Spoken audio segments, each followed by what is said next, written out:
everyone, and welcome to the Contingency Plan Podcast. My name is Jedi Master David, and with me, as always, is Darth Austin. Hello, everyone. Well, it should be somewhat of a shorter episode because we got all of our normal talking out before the episode started. So, no more two-hour episodes for us. Yeah, we're not going to go on any obsessive conversations about things that have nothing to do with Star Wars. So anyway, let me go ahead and tell you about my week. Yes. So we are back again. We are going to be running through Season 2 of Resistance, the final season of Resistance, coincidentally enough. And we'll talk about that, reasonably in depth, and then talk about some of the stuff that will be coming up as we go along. But yeah, we obviously already talked about it, but how's your week been going? Not too bad. It's finally getting nice out. I feel alive again. Went on a couple of walks. It's been great. And I don't know. I tried an Oculus Quest game finally. It's actually my first VR experience. It was the Galaxy's Edge game. I played it for like 20 minutes, and I was pretty much done at that point, but it was kind of a cool experience. I got to do a little looting and tried a couple of blasters out and got completely disorientated and had no idea where I was. Did you eat a Ronto wrap? I did not eat a Ronto wrap. Drink some blue milk smoothies or...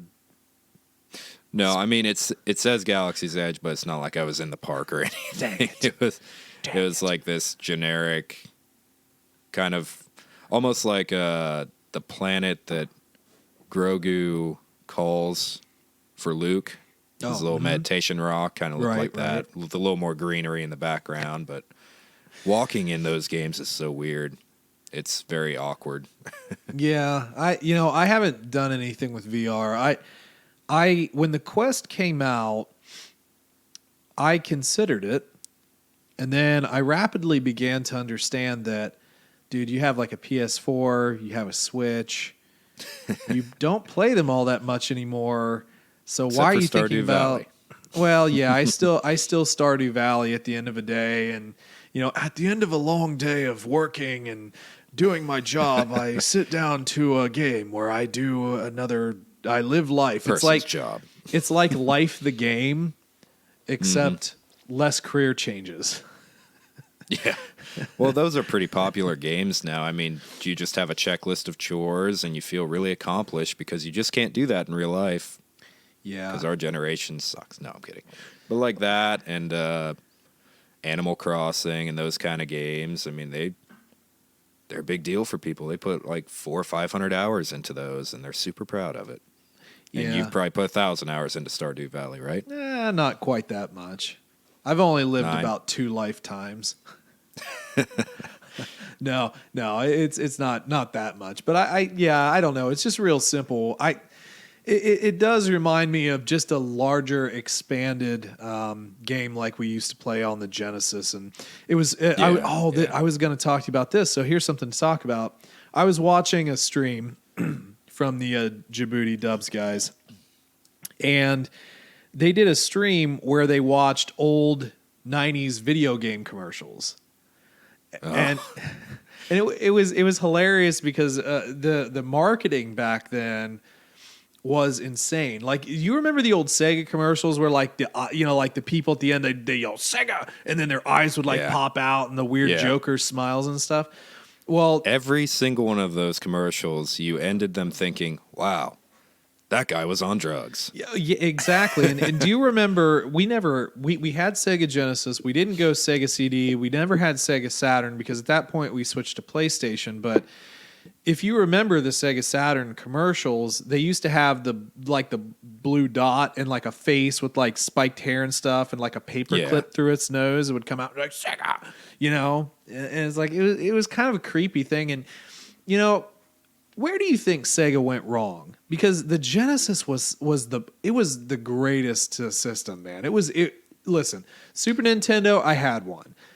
Sega Genesis clapped the Super Nintendo. And even to an extent, which I think technically maybe the 64 was, I know I guess it's debatable. I think the 64 was more head-to-head, more so with the PlayStation than it was the Genesis. But I think even the Genesis kind of went head-to-head with the 64 a little bit, despite being 64-bit versus 32-bit. But the Genesis was so awesome. Sega CD was, but the Saturn. I remember the Saturn. Well, and then the Dreamcast. That was the other one, right? With that really weird controller. They just never could catch on to that next gen. Yeah, I mean, Genesis was literally the one-hit wonder of gaming consoles, and it's such a shame because they had some of the best games. And I can't really pinpoint when they went wrong because, like you said, we really didn't continue to buy the consoles. I mean, we heard people's reviews, but we don't know how bad they really were. I mean, it could have just been volume. I think that marketing for Nintendo was probably a little bit better, and it was more appealing to parents. So, I mean, you see all these commercials for Sega, and you've got,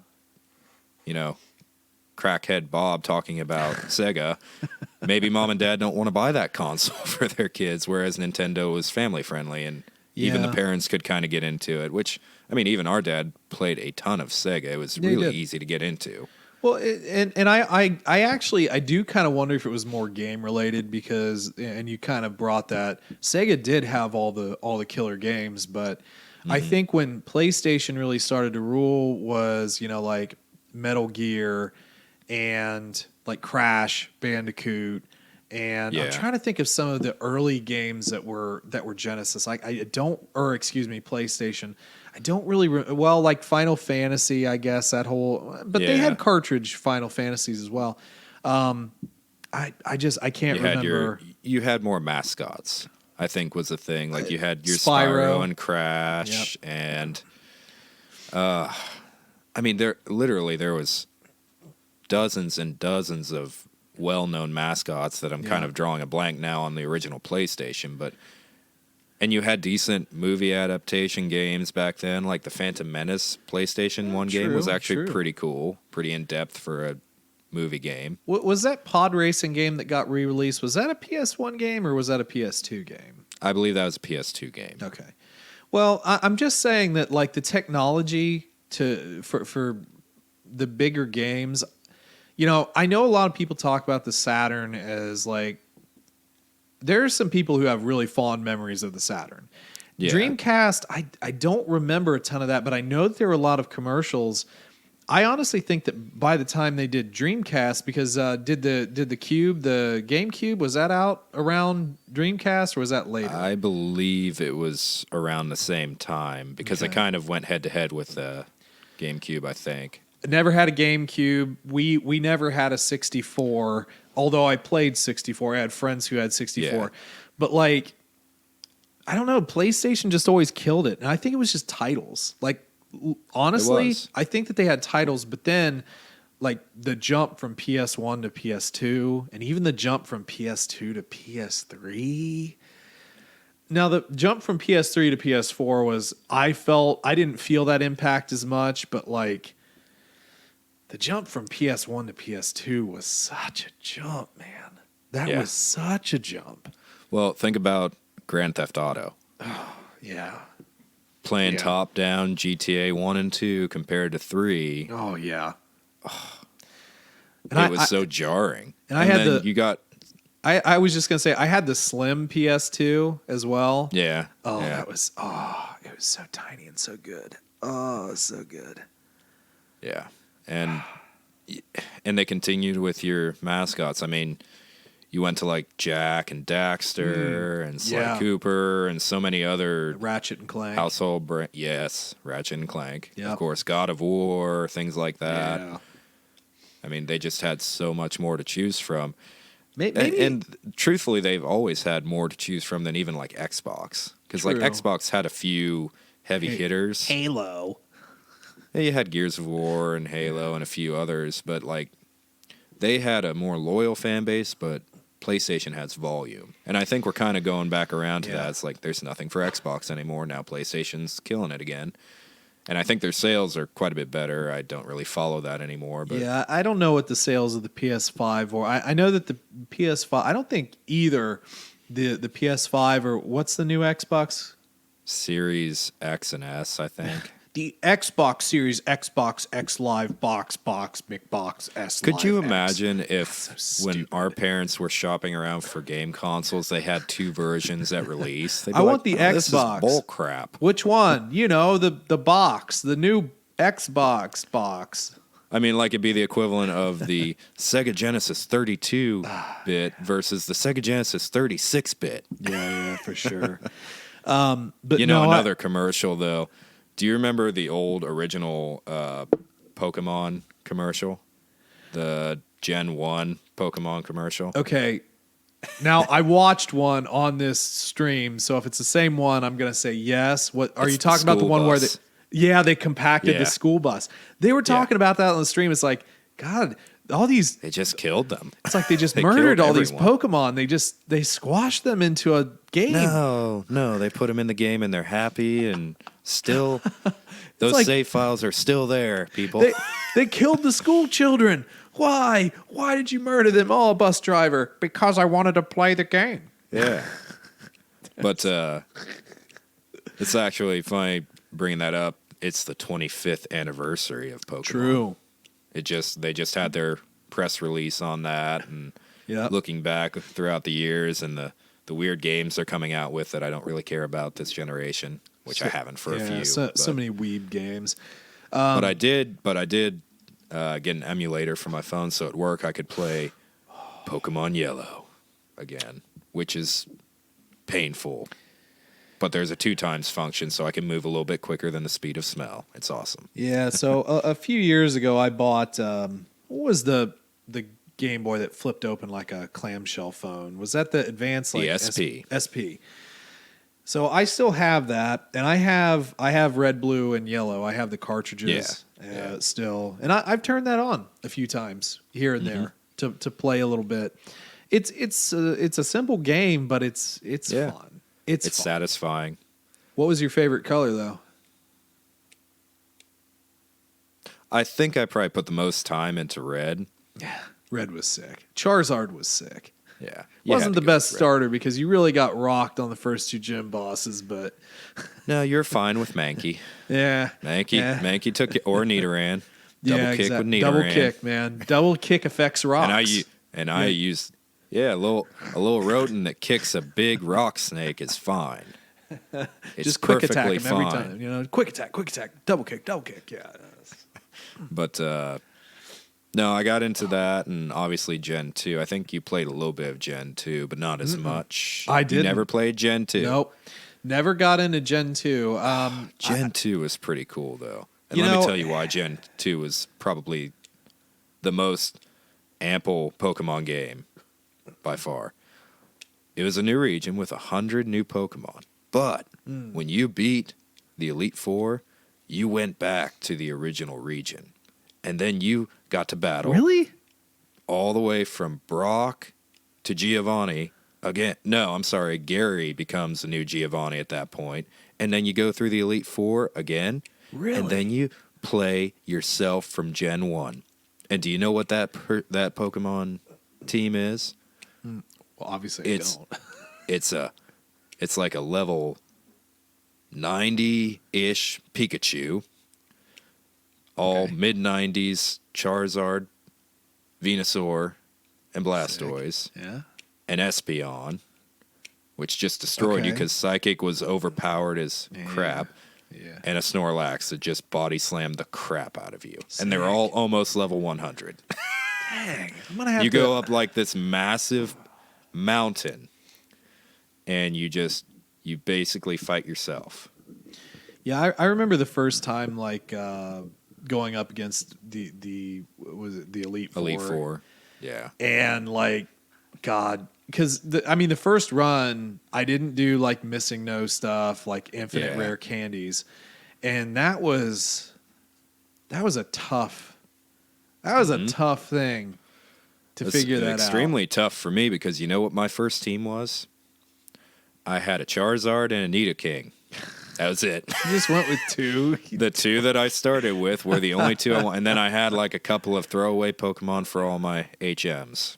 So I could surf around and stuff. Oh, God. Waste a move on Cut. Yeah, what a terrible... Cut honestly wasn't too bad. Surf was okay because it was a water move. But Well, yeah, that was a strong move, especially if you had Blastoise. That destroyed. Yeah, surf was okay. But who used Strength? Who used... Yeah. Strength was What else was there? There was Flash, which was a Flash was even stupider. I never used any of those lower... Surf was it. Yeah, lower your... defense moves. I never use those. No, I just spam the attacks. Attack. Yeah, which is not strategic at all. But half the time I would just bumble around in the dark so I wouldn't have to use that move. But it is cool what they did with that. We got the Let's Go Pikachu for Colin. Mm-hmm. And I played it right away because I'm just going to go through and relive my red days. They teach all those moves to Pikachu, and they don't affect his moveset. So you don't have to teach those moves and waste a moveset slot. It's just awesome. I have, you know how Pikachu flies me around? He's got a little bicycle with balloons on it. Oh my God. And I float around. There's a YouTuber out there that I watch called Nakey Jakey, and he does these video essay type things on games. And it brought to mind something about he was saying about video game difficulty, and one of his categories was, "Wah, help me, mommy, it's too hard," that sort of deal. So it's that falls into that "help me, mommy" type of, right. Here, play this level for me. Of course, I can't say much. Kirby, the original Kirby's Dream Land on Game Boy. I had my sister beat the tree a few times for me because I could never beat the darn tree. I never figured out the mechanic of that until much later. The tree sucked and the water levels. Yeah. Well, that tree was levels. very early on. It wasn't like it wasn't like a boss further on down the game. It was that was a great game though. I Kirby was a great game. What else did we play on the original Game Boy? Way too much. And Mario. There was 1 or 2 other ones. The Mario game, we ran through that quite a bit. Mm-hmm. I honestly don't remember. I mean, we had a good Game Boy collection. Oh yeah.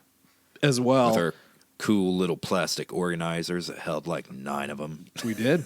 I actually, I still have one of those plastic cases that I use as a guitar pick case. It's in my one of my cases. It's a case within a case, but it holds a bunch of different picks for me. So, that's something that kids today will never get to appreciate is how much money and time we put into organizing our game collection for a long road trip. Well, we had a lot of different cases for our Game Boys throughout the years. First, we had 2 matching bags. Yes. And inside those bags contained our CD players, formerly tape players, and then CD players, and then our book of CDs. Yeah. And then our, various... Burn CDs. Oh, yeah, we're not doing the legal stuff. Shh, don't tell anybody about that. But anyway... So, and then all the CDs back then were $30. It was ridiculous how much a CD would cost. But anyway. You could go to the library and take it home for free and then burn it. Yeah, exactly. And then feel wonderful about yourself because you're an entrepreneur. Oh, I thought it was great, personally. But then all the games and then, our first-gen Game Boys. Yeah. And charging stuff, extra batteries. Yeah. And the ridiculous add-ons for it, like the little magnifying glass and the lights. Speakers, the light. Fold-out tanning thing. Yeah, exactly. No, we did a ton of that kind of stuff, and I don't really remember getting a backlit Game Boy. Yeah. I know you did, but then I at that point I was on to music, I was on to guitar, so I just I don't think we ever even had the Game Boy Color. I mean, you had something. Correctly. You had more stuff than I did, but I don't know about Game Boy Color, but I know you had another Game Boy because you continued to play the small cartridges. Well, that was the Advance. Yeah, that was the SP. Yeah, I just remember my favorite thing of the collection was the large suitcase organizer for the old Game Boy that was a Game Boy. Yeah, oh, that's right. I forgot about that. Yeah. Yes. It's like, you wonder what this is? You wonder what this is? What do you think this is? Hey, guys, look what I brought. Yeah. Well, eventually you have to start talking Star Wars, but I will leave. I want to leave this on the last note. Gaming companies are stupid. And that's exactly why. That conversation is exactly why, because they don't sell accessories anymore. That's why a controller is like $100 freaking, because that's the only accessory that you buy. You're not buying organized. Oh, it's all on my memory thing. I don't have to buy your stuff. So, yeah, I mean, why would you want to push for digital? There's such a loss of revenue. I remember when we first got the Switch, I went into GameStop, like, all right, I'm going to spend like $100 on accessories. This is going to be awesome. Where are they? I've got a car charger that I probably don't need because the battery's ridiculous. Yep. And I think I've got like a couple of the plastic wheels that you put the Joy-Cons in for Mario Kart, which were terrible. They don't work at all. Yeah. That's the worst way to steer in Mario Kart. Now, the only thing I got is one of those stick-on shatter glass protectors for the screen. Yeah, I got one of those. And then one of the memory cards, the larger memory cards. And guess what? I also have a ton of cartridges because I like having them. I think it's hilarious that they literally are like little cartridges, like the old days. Right. Yeah, it's weird for me. I have a weird collection because I'll go buy whatever ends up being on sale. So sometimes the online sales are great. So I have a few digital, but I still like owning a physical copy of it. No doubt. I like displaying my stuff. Yep, for sure. For all the people who are impressed by that. Yeah. So I did say this wasn't going to be a 2-hour episode, but we still wind up yakking about 20 minutes worth of extra. That's why they're actually coming over here to listen to us. They're not really even Star Wars fans. Yeah. They just are fans of us and our lives. I'm sure they are, man. Just waiting for those Disney checks in the mail. Yeah. So anyway, maybe if we talked about Star Wars more, we'd get Disney checks. Yeah. Well, let's go ahead and jump into Resistance here. So, it's been 2 weeks ago that we talked about Resistance season 1. Seems like it's been longer, but maybe it might have been. So we'll say 2 weeks. Yeah, we went through season 1. I don't remember what rating wise we gave the season, but I feel like it was it not in the amazing. 7? What was it, in the 7s or was it in the 6s, or did we tank it? I think I was high 6. Okay. Well, I forget. It's not really relevant because we're moving on to season 2, 19 episodes. Mm-hmm. So fewer episodes here and same runtime. Yeah, basically, same runtime there, and another slow starting season. Yeah, for me, another slow starter season. Honestly, I mean, it didn't really improve all that much. Yeah, and it wasn't something I felt like I really wanted to binge either. I don't know what that means, but when Stranger Things comes out, I binge it. Oh yeah. Granted, it's not that many episodes, but still. But yeah, I didn't feel the need to binge this. I really set it out over a complete week, which made me forget things. We actually finished the last episode about a half hour before we started recording. So correct. Yeah. So we're continuing with the Colossus as it had left its planet and discovered it had a hyperdrive, which they should have known, which is hilarious. They didn't. I mean, come on, Dozer. Shake the lead out. So anyway, now I think the whole issue of them potentially thinking that they're lost is a little bit ridiculous. And they do kind of gloss over that because that was something big in like the finale. It's like, oh, we don't know where we're going. Where are we going? Doesn't really matter once we get into the season, does it? Because then they know where they're at. No. They just get a little bit derailed. It's a minor inconvenience. Oh, man. All right. So let's go ahead and just run through episode by episode here. Talk a little bit about things. We have episode 1, Into the Unknown.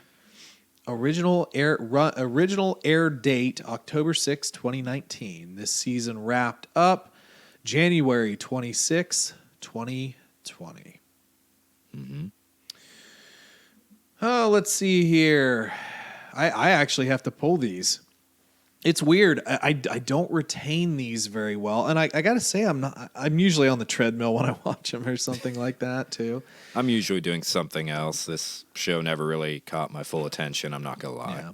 But the big thing about this particular episode is Kaz does send a message to Tam to try and apologize for effectively his deception. But Tam is aboard First Order ship, and she is training to be a TIE pilot. So she is in with the First Order, and, basically completely ignores him. Yeah. Doesn't even finish a message. Yep, exactly.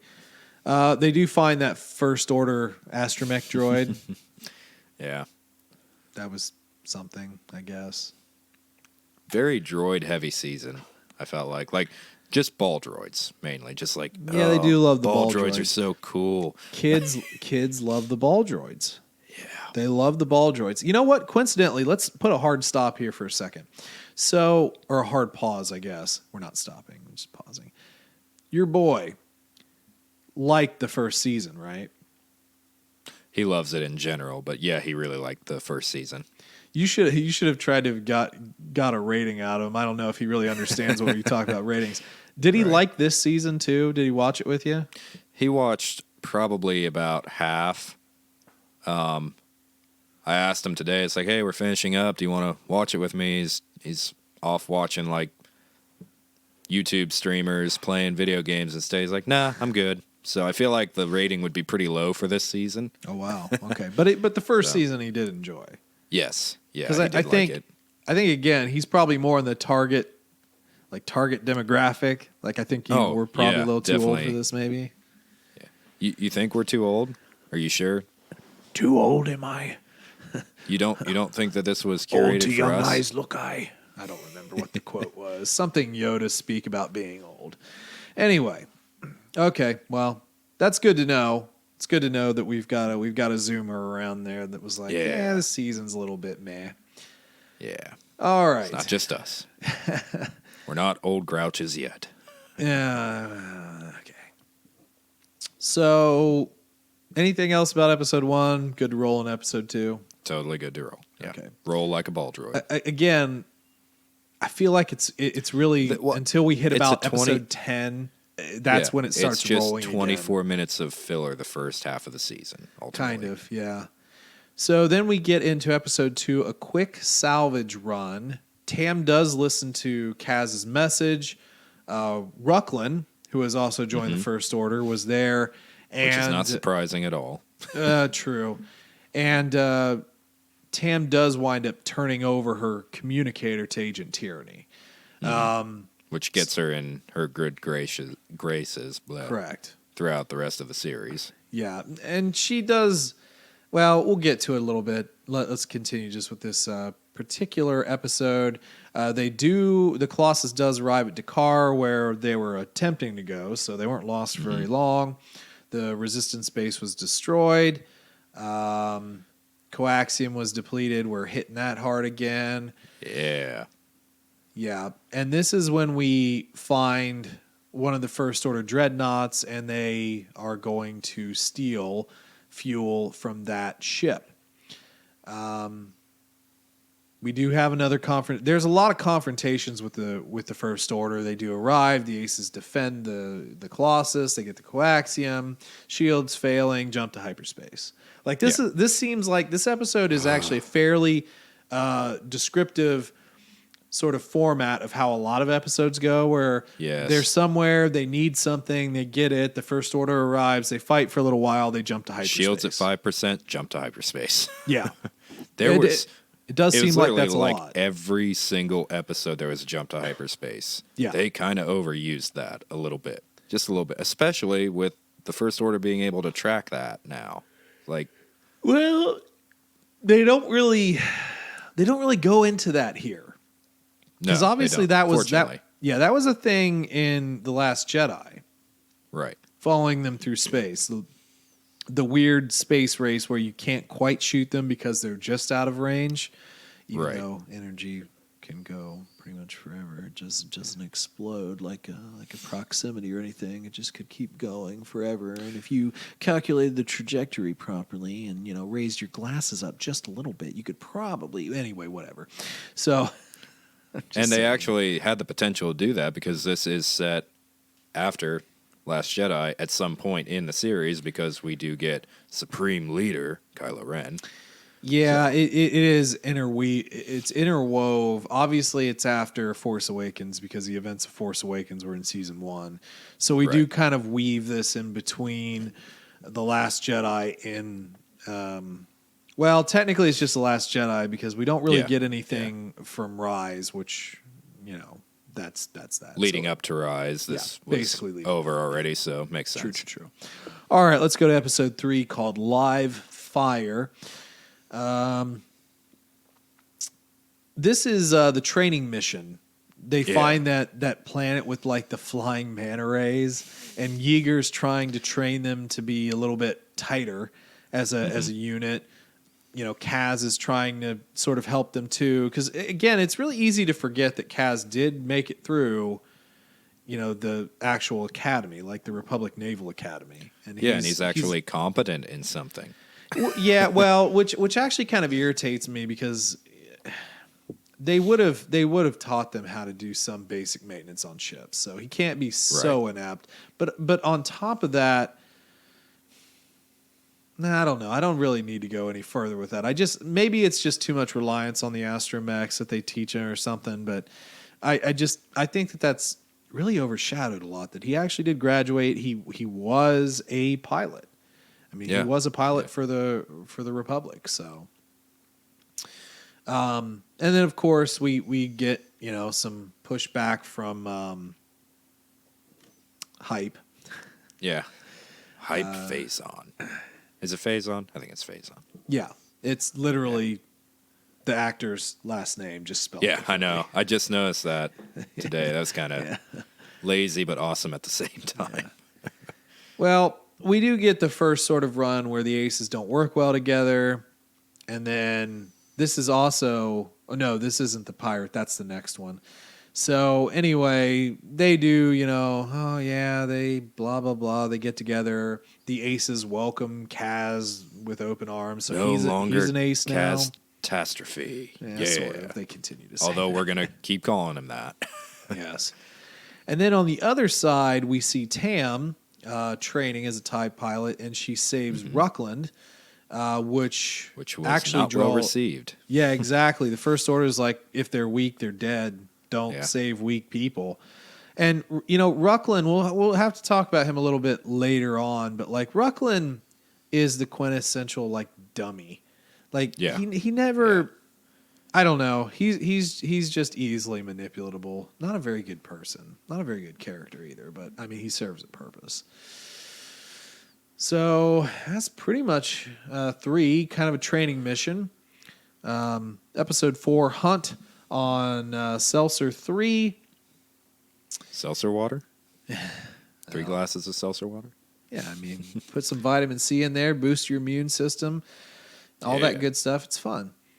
And this is where we start to get a little bit more of our pilots, Kragan's pirates, and their stupid sail ship barge thing that has sails.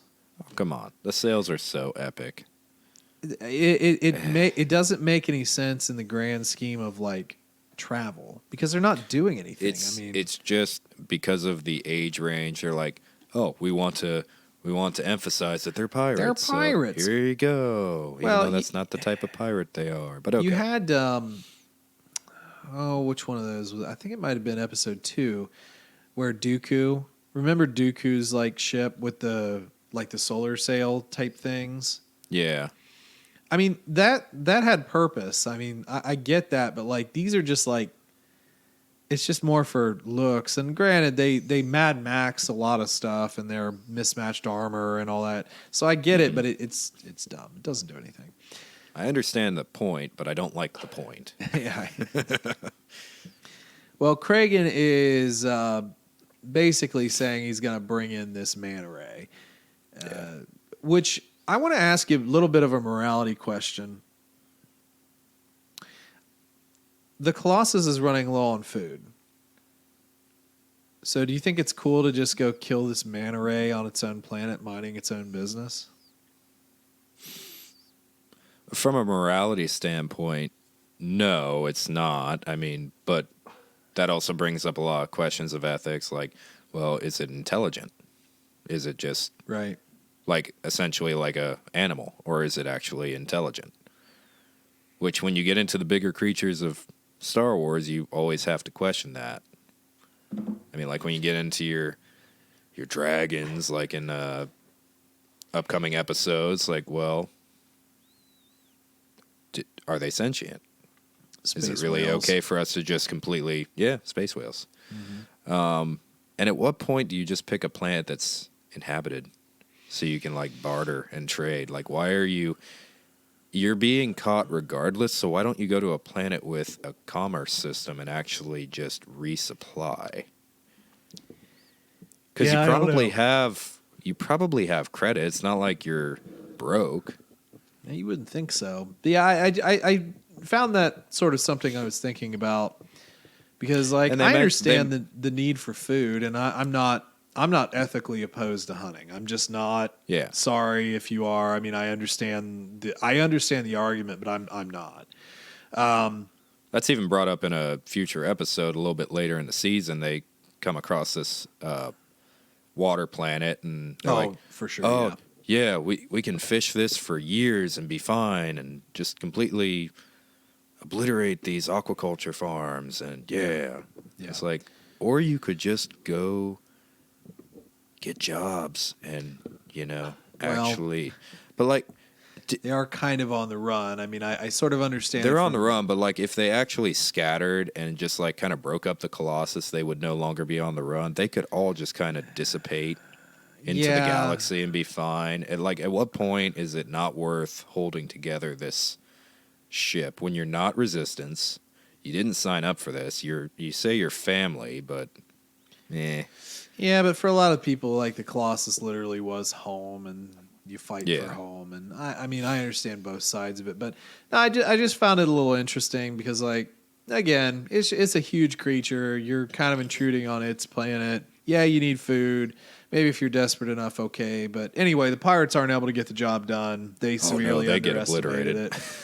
However, Kaz was able to, what was the weapon? It was something that Tam was working on, wasn't it? Like a rail gun, basically. Yeah. They were able to bring it down, and they cook it up, and everybody's happy. Which, coincidentally, how long do you think that thing would last? What are the logistics for cutting? Logistically, how are you carving into that thing when blaster fire doesn't pierce its armor? What do you have to cut that up? From the inside out, man. Just crawl in. Same with the crate dragon, though, like on Mandalorian. Yeah, it's got to be one tough piece of meat. Yeah. All right. We also get the pirates, like, because the pirates, like, basically marooned. Was it they marooned Kaz? And was it Kaz and Tora? Yeah. I think we did get a lot of we did get a lot more Tora in the early parts of the season, which I thought was good. She's definitely out there doing more, which is cool. Which does unfortunately kind of fizzle out in the last few episodes. But it does. I noticed that too. We'll talk about it as we get there. But anyway, they need food. They get food, and then everybody's happy. Oh yeah, that's right. Oh, here it was. So Bungle, her little weird pet thing, because it's stowed away. It's stowed away in Kaz's ship and was like jumping around on him. Yeah, and he was bait. It was awesome. Yeah, it was fun. All right, next episode, The Engineer, episode 5, The Engineer. This was I actually do kind of remember this one a little bit. So we had Nikto, another Nikto engineer named Nina, and she befriends Niku, and they have a good, happy time fixing things all over the ship. But unfortunately, we find out that she's actually a First Order plant. Mm-hmm. And she is intending to sell information to the First Order. Yeah, and also sabotage the ship. Yeah, exactly. Yeah, they sabotage. Through the ironically Colossus. is through actually fixing it, it's sabotaged because of power consumption. Yeah. Yeah, and again, it's kind of a commentary on Niku's naivety and his fundamental misunderstanding of how things work, Right. how people work, and so Which forth. happens multiple times in this season. It's kind of hammered on a bit. He does get one redeeming moment, but again, that's a little later Yeah. on. However, there's not much I need to talk about here. We basically have the setup. Niku does kind of, confront her towards the end, and she's obviously not a killer necessarily. She's just good. Pick the winning side. Yeah, for sure. But we do get at the end where Agent Tyranny and Pyre basically are like, if we ever meet her again, we're executing her because she failed. Yeah. So, I mean, her life's pretty much in danger, but we don't see her again. So, Doesn't matter. so long, the engineer. Have a good one. Episode 6. From beneath. Yeah, from beneath. Again, short on fuel. This Different is where kind of fuel apparently this time. Yeah, whatever. It's dumb. So we go to Flix's homeworld, Dragor 3. I kind of like And this episode a little bit, honestly. It was interesting. I mean, Flix and Orca. Well, they had the supply depot within the Colossus, but they really became nobodies this Right. season. They were very interesting in the first season, but they only popped up. Flix is one of my favorite characters, actually. Yeah, I don't know why. he I is just like interesting. Flix. He is definitely an interesting character. Oh, you know what? I forgot to send this to you. I figured out who I was thinking. Oh, had the voiced comedian? him. James Really? Hong. The guy's name is James Hong. He did. Oh, what was the character's name? Oh, as Morgan from Rebels, the big red dude. Okay. He's done a lot of voice work and obviously a lot of acting, but that's who I thought voiced Flix, but incorrect. Not that guy. So that's who it was. Now all of you who are waiting on bated breath for me to figure that out, Yes. you now know that I figured it out. And now everyone hits exit. Yeah. And We're we're done done. with this video. Good. So basically, Flix's planet, his people are miners. Yeah. These are his cousins from his flock, so to speak. And They don't like him too much. Well, this is kind of like a Lord of the Rings, like a dwarves thing. It's like they dug too greedily and too deep and awoken something they did not expect. I mean, no, not that thing. It's just a Karnak's dragon. You Karnak's dragons. shall not pass. Yeah, the dragons. The weird looking dragons. Is that like a commentary on how like birds evolved from dinosaurs? Like, was this what Flix would have looked like a million years ago or something? See, that's how it happens. Birds come from those things. Great grandpappy. I mean, He gonna eat me. He used to be cool and flew around and like he was a dragon. I don't know. Yeah, but I mean, they basically, again, it's kind of a whole lesson learned. We're encroaching on the dragon's habitat by deep core drilling. We're not going to do that anymore. We've seen that in Rebels. If you remember with those also semi-manta ray looking, things that suck the fuel from that one. Oh, planet. yeah. I don't remember the episode anymore, but anyway, I just, Just animal commentary from Disney again. There is a lot of that though. I mean, whatever. It's fine. I mean, I get the point. Don't drill too greedily too deep. You know what I mean? So greed has its problems, and its problem is a dragon. Sure. Greed becomes a dragon and it devours you. Episode 7. The Relic Raiders. Yeah, the Relic Raiders. I think you said that this one was one you really enjoyed, right? Yeah. Yeah, especially early on. I didn't have much to really enjoy early on, so I really appreciated this episode. Yes. So we get our aces going to, what was the planet here? Some trading outposts. Yeah, to a trading outpost, gather supplies. They find the Sith temple. Yeah. So this has been very, grounded in just regular people. Mm-hmm. But as you know, we always have to have some sort of Force stuff. And here we go. A Sith temple. Yeah. That we didn't learn too much about, really. No. Like nothing at all. Yeah. And what was our friend's name that we meet in this episode? Mika Gray. Mm-hmm. So Mika Gray is an archaeologist who wants to prevent the First Order from getting Sith relics. Yeah. Okay. Maybe you should have, just kind of hid Palpatine instead. Feels like that would have been more important than this relic, but okay. Well, what does the relic do? We never figured out what it does or what's the significance of the temple. Or I mean, from what we get in this, just a little energy bomb. Yeah, That's all we don't get. even know who Mika Gray is. No. Like, we never really figure out who she is, like her background at all. She only really comes up in one other episode for any length of time. I mean, she's elsewhere, but really for she just ends up being a fortune teller. Yeah. And it's super disappointing. It's like you have this kind of relationship with her and Ayla, the force sensitive of the group, but it just fizzles out and it doesn't really become anything. Yeah. Which is disappointing because Ayla was actually an interesting character as well, and I really wish they would have fleshed that out a little bit at least. And I think that's just a problem with a lot of television now. They don't flesh stuff out, which coincidentally, thank you for sort of correcting me there without saying it. We did learn what the relic can do.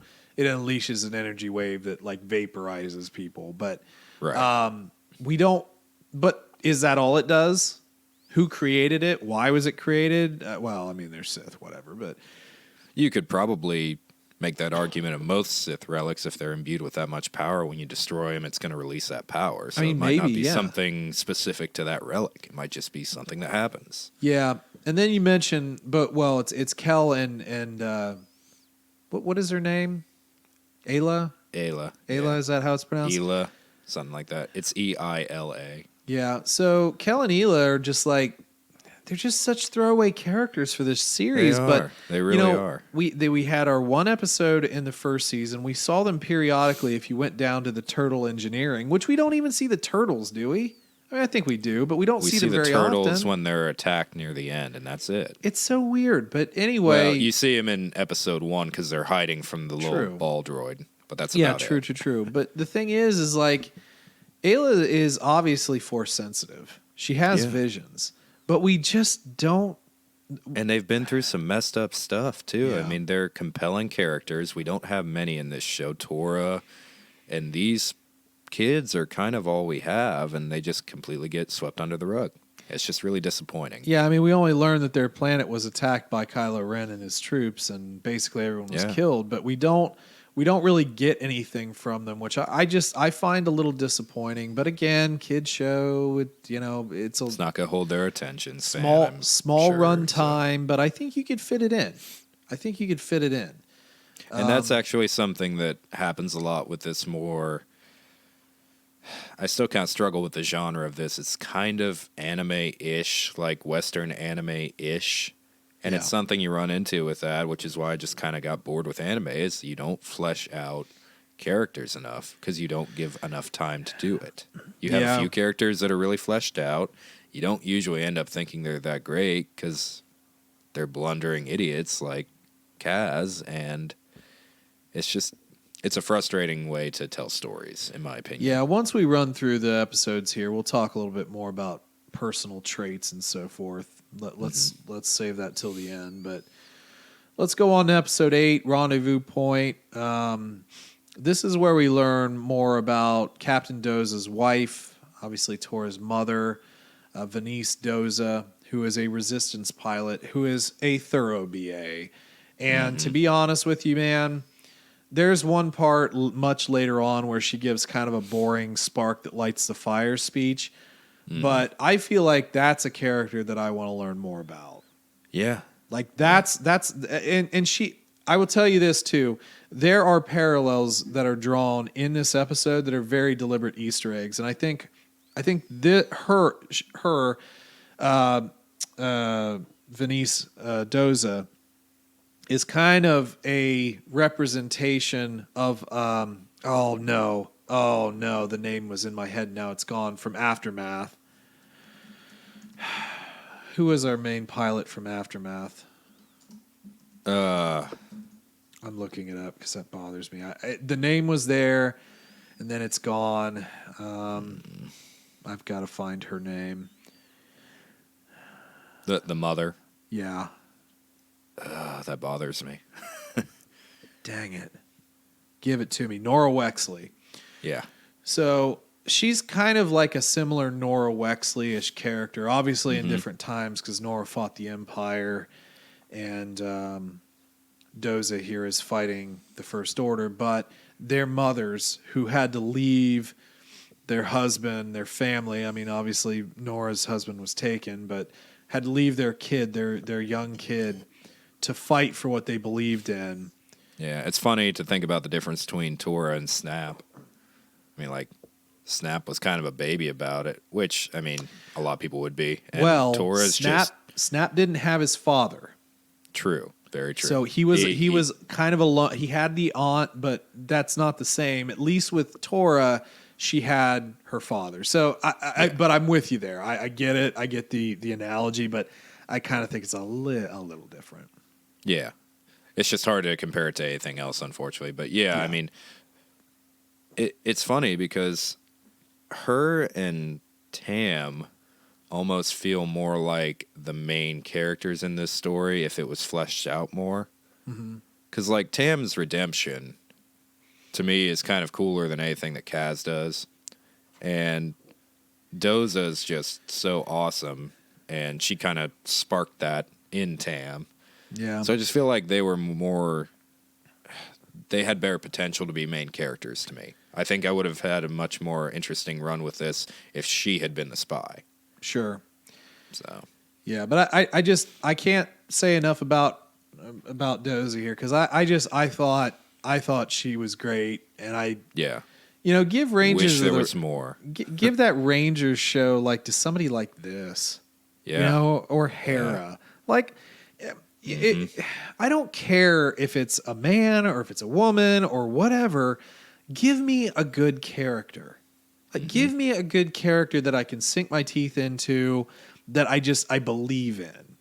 And to be honest with you, and we've had this discussion so many times, and I said we would hold it to the end, but like Kaz continues to be this bumbling idiot. And I don't care enough about him. I do, but only in small doses when he starts to realize the scope of what's going on. That happens later in the season. But then he forgets it again. Yeah, but I feel like he kind of gets it and loses it, gets it and loses it. And you can kind of tell just his demeanor and how he interacts with people. Yeah. And he's not goofy, he's focused. There are moments where if he had true character development, which literally he doesn't develop at all as a character, in my opinion. It's maybe very a little slow. bit of courage. A little bit of courage. Sure. I will say, just to hold real quick, I will say the final couple episodes of this season show me what he should be, but I'm with you up until the final quarter of the season. I enjoy very gradual character progression that's consistent over this massive jump in a 5-minute span from one event. I feel like that's such a better way to tell a story and to develop a character.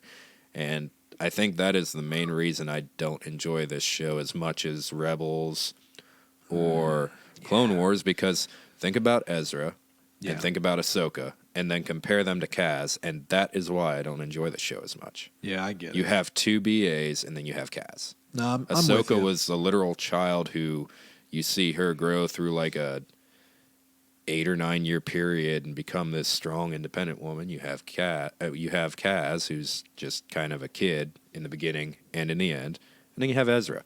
Yeah. Ezra's amazing. He's amazing. Yeah. So it's just, again, it's a different audience. I think it's, again, it's a different tone for the show. We have to keep that in mind. But yeah, I'm with you.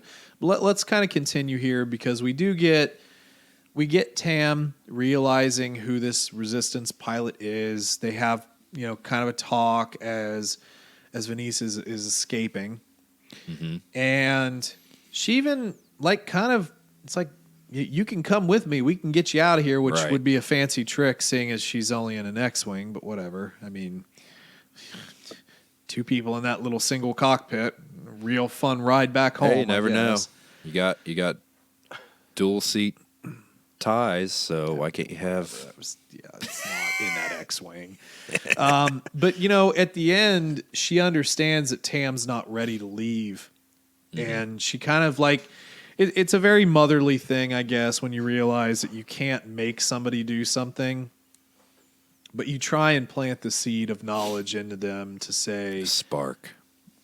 No. It's a seed, because seeds grow, sparks die out. Very true. I'm telling you, I hate that spark stuff now. This maybe just call me grumpy old guy, but like... the spark that lit the fire that lights our hearts and plants the spirit bomb in Kylo Ren's butt. I don't care about your spark, okay? Like, please stop using buzzwords. I have to hear about them so much at work. I work in the business world. All I hear are buzzwords at ears. Sorry.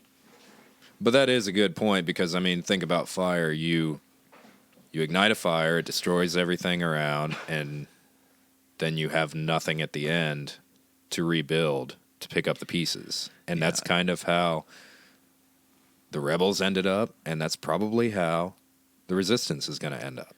Hey, if we actually jumped ahead. You know what's pretty cool? A force tree. A force tree. Just plant the seed of the force tree. Instead of trying to spark it and burn it down. I mean, they all say, "May the force be with you." Isn't that the same thing? Sorry, that's like such a random tangent. But like, I hate being preached to.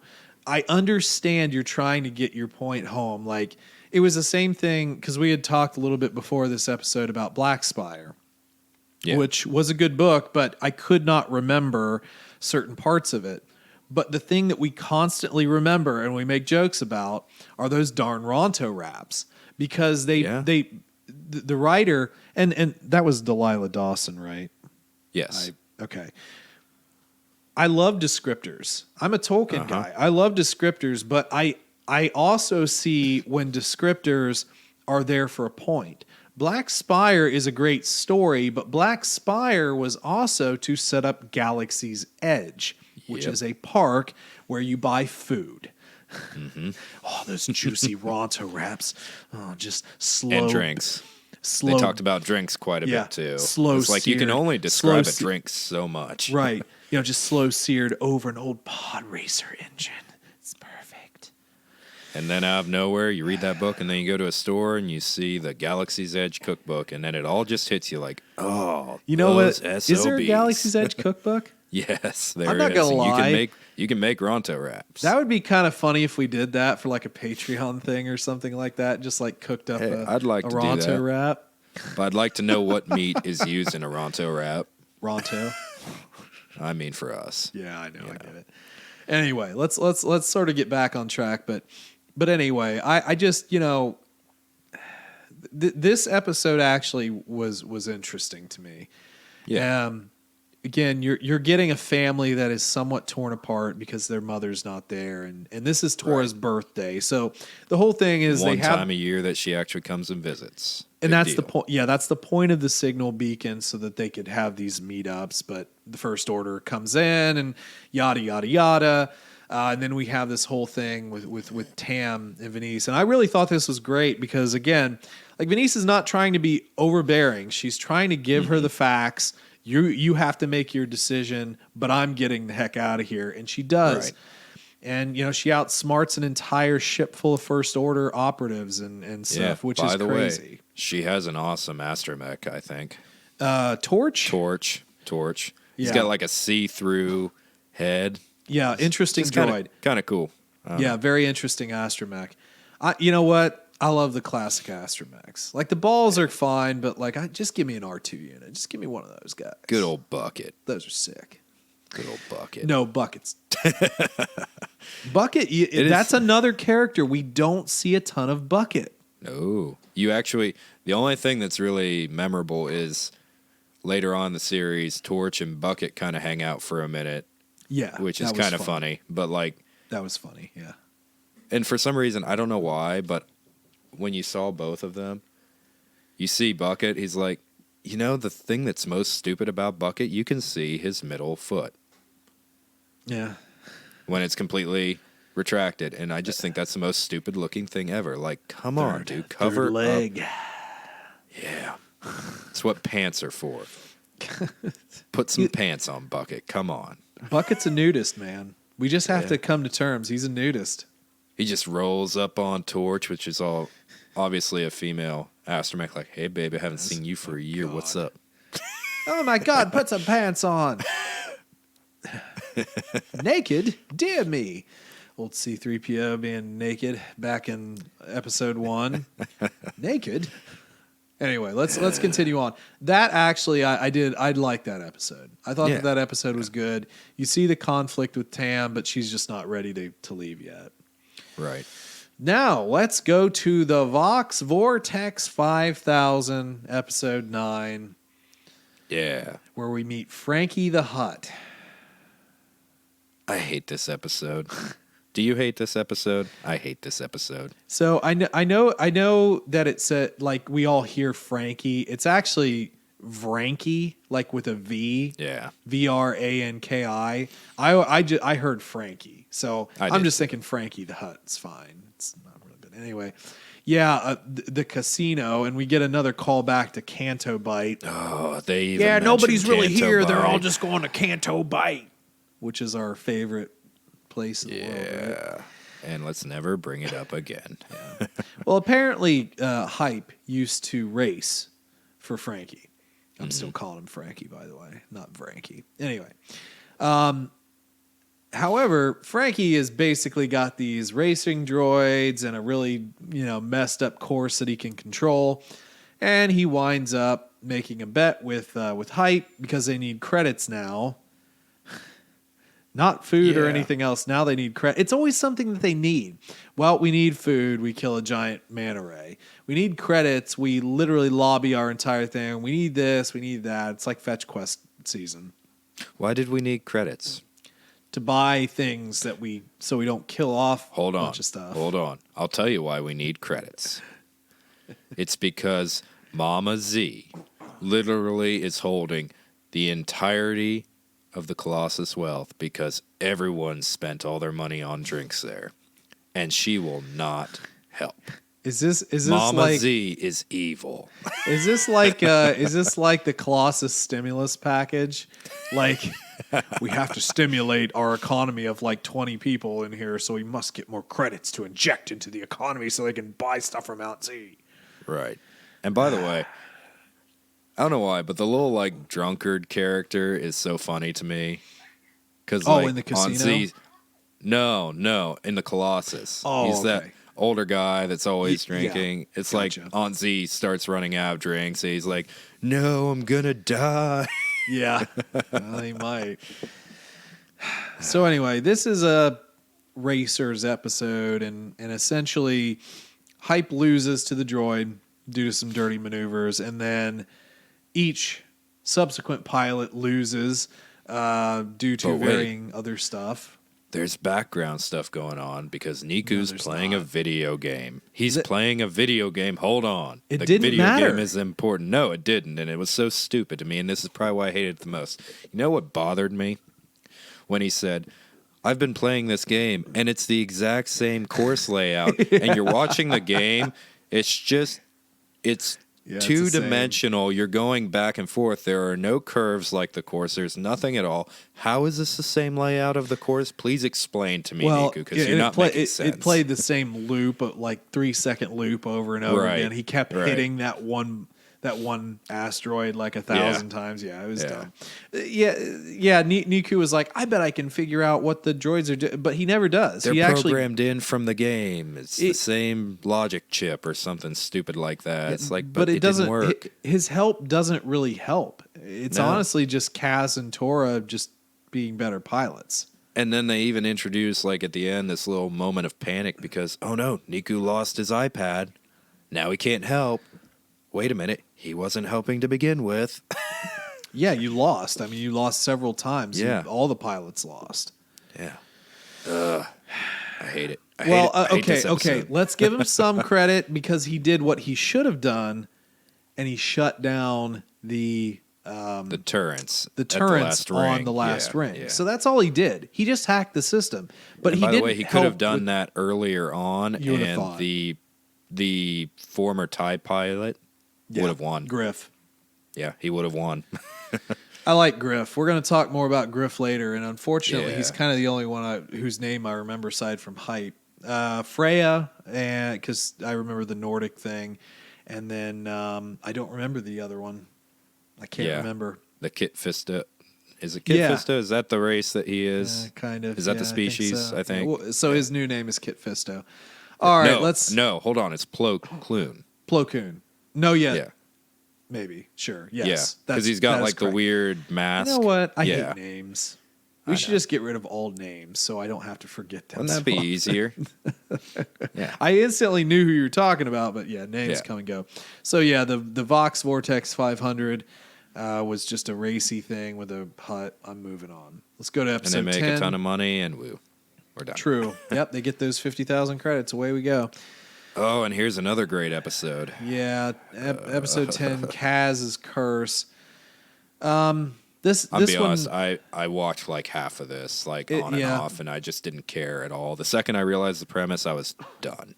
Yeah, it was dumb. Basically, Kaz is like wiping clean a couple of pirates from all their credits, and he's got a giant shoe full of credits.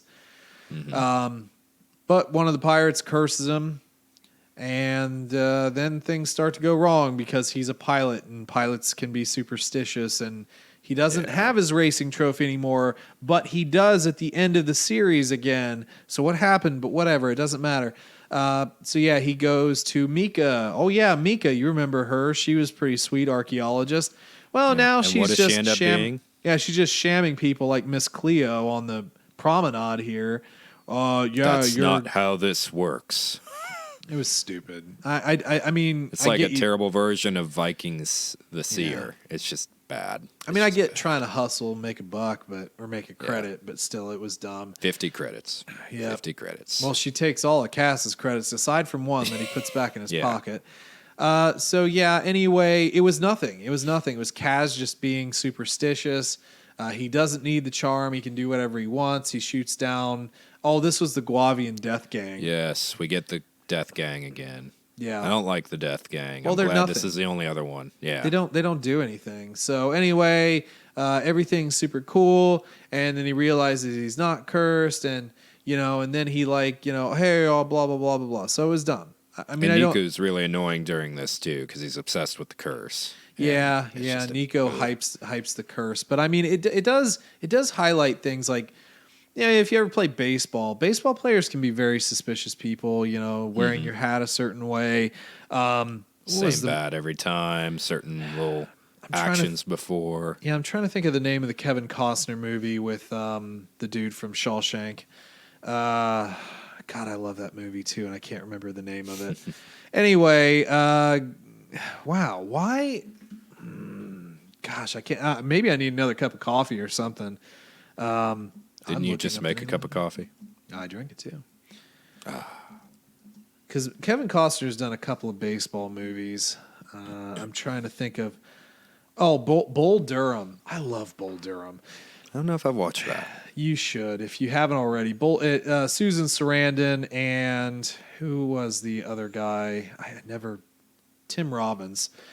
Tim Robbins, he was in Shawshank. So anyway, Tim Robbins' character, he's his pitcher, and Kevin Costner is like teaching him how to be a big leaguer, basically, but he'll never make it because he's just not good enough. So they have this one part where Susan Sarandon's also trying to help, and she tells him to wear a garter belt while he pitches. And breathe through his eyes like a rock lizard. It's funny how I remember little details like that, but I can't remember the name of the actors. Hopefully dementia's not in my card. I'm just not really thinking that hard. But anyway, so yeah, it's one of those things like people can be very superstitious and you do weird things to get out of it. There was also something in Major League about the chicken, the Allstate commercial guy. You know, he's like wanting to sacrifice a live chicken and so forth. Yeah. And, you know, Joe Boo and his rum. So anyway, enough about superstitions. But I think that's the whole point. But it's really kind of not episode. It's not that big of a deal. I mean, it's just not that fun of an episode to I me. think it would have been interesting if, like, the boot was actually legitimately, like, force cursed. Or, like, the credits. Right. Because he continued to carry that one credit. Like, that would have been an interesting thing. Like, for some reason, this is, like, actual cursed credits or something or whatever. And it was, like, a real thing. And Gray had to do something. Like, actually do something with all of her artifacts and stuff. Like, you could have made this an interesting episode. Yeah, but here's the problem. This is the one piece of Star Wars that cares the least about the Force. So you're not going to get that. Yeah, I know, but I'm just saying you could have. You ready to move on?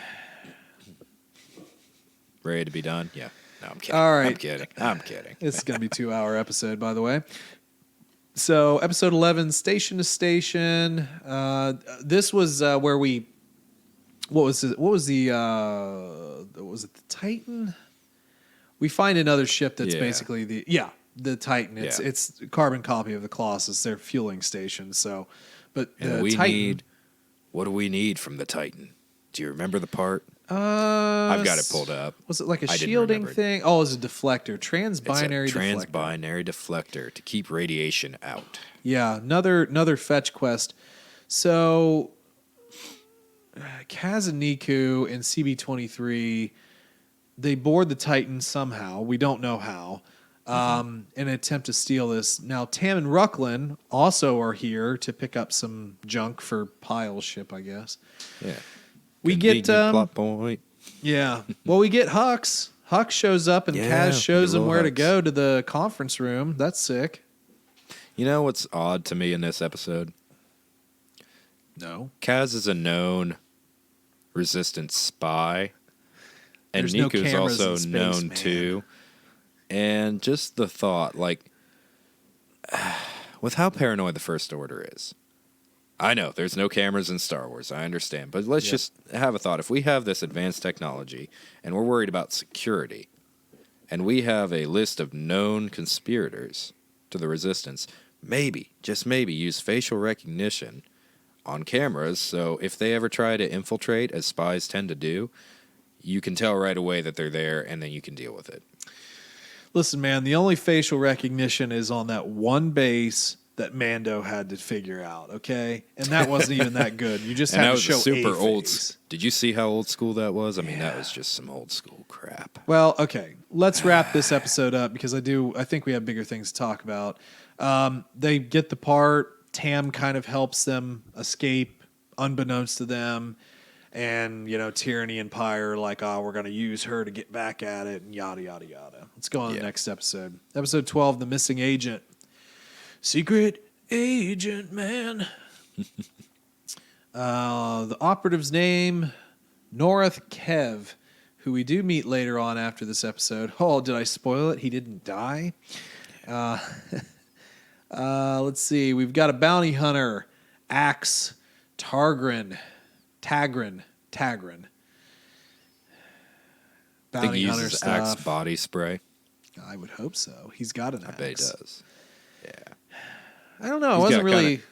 Axe is kind of cool. I'm not going to lie. Yeah, I wasn't really all that interested in this episode, too. How indestructible is this guy?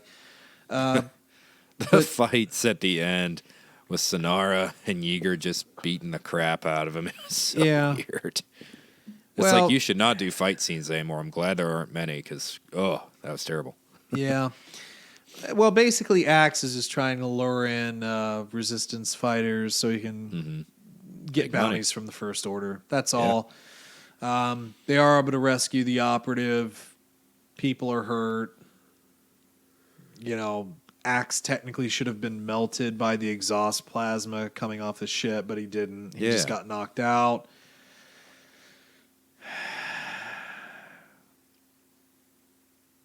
We done? Yeah. Are we done? I feel like we're done. All right. So, 13. Breakout, episode 13. What was Breakout? Actually, was this just a continuation, wasn't it? This is where Axe delivers Yeager and Sonara and CB. Was that a two-parter? Yes. Oh my God, I forgot. Yeah. It's only been a few days. See how memorable this is. So technically all that I just said was actually this morning. All of this. Still kind of iffy. Yeah, like the end part of what I said is actually the end part to this. That's right. Gosh, I forgot, which is odd. But yeah, like Sonara and Yeager and CB are interrogated by Tyranny, do a little shock therapy. Mm-hmm. Yeah, this is also where like Kaz and Nora like steal some First Order Trooper armor, and they do some yucks, some buddy comedy stuff, and get yelled at by some guy that throws things in a really terrible fashion. And they just, stun Pyre. Yeah. Okay. Let's just back up here and listen. Kids show, get it. But if that was Pyre. Well, if that was Pyre. Cassian Andor, he would have been dead. I mean, he killed a guy because he had a bum arm. All right. he just murdered a guy because he had a bum arm. Resistance wasn't all that nice. And neither were the rebels. Technically, that was the rebels, and this is. Well, no, I'm just saying.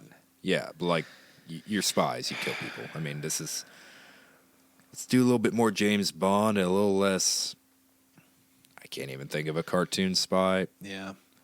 Thing to.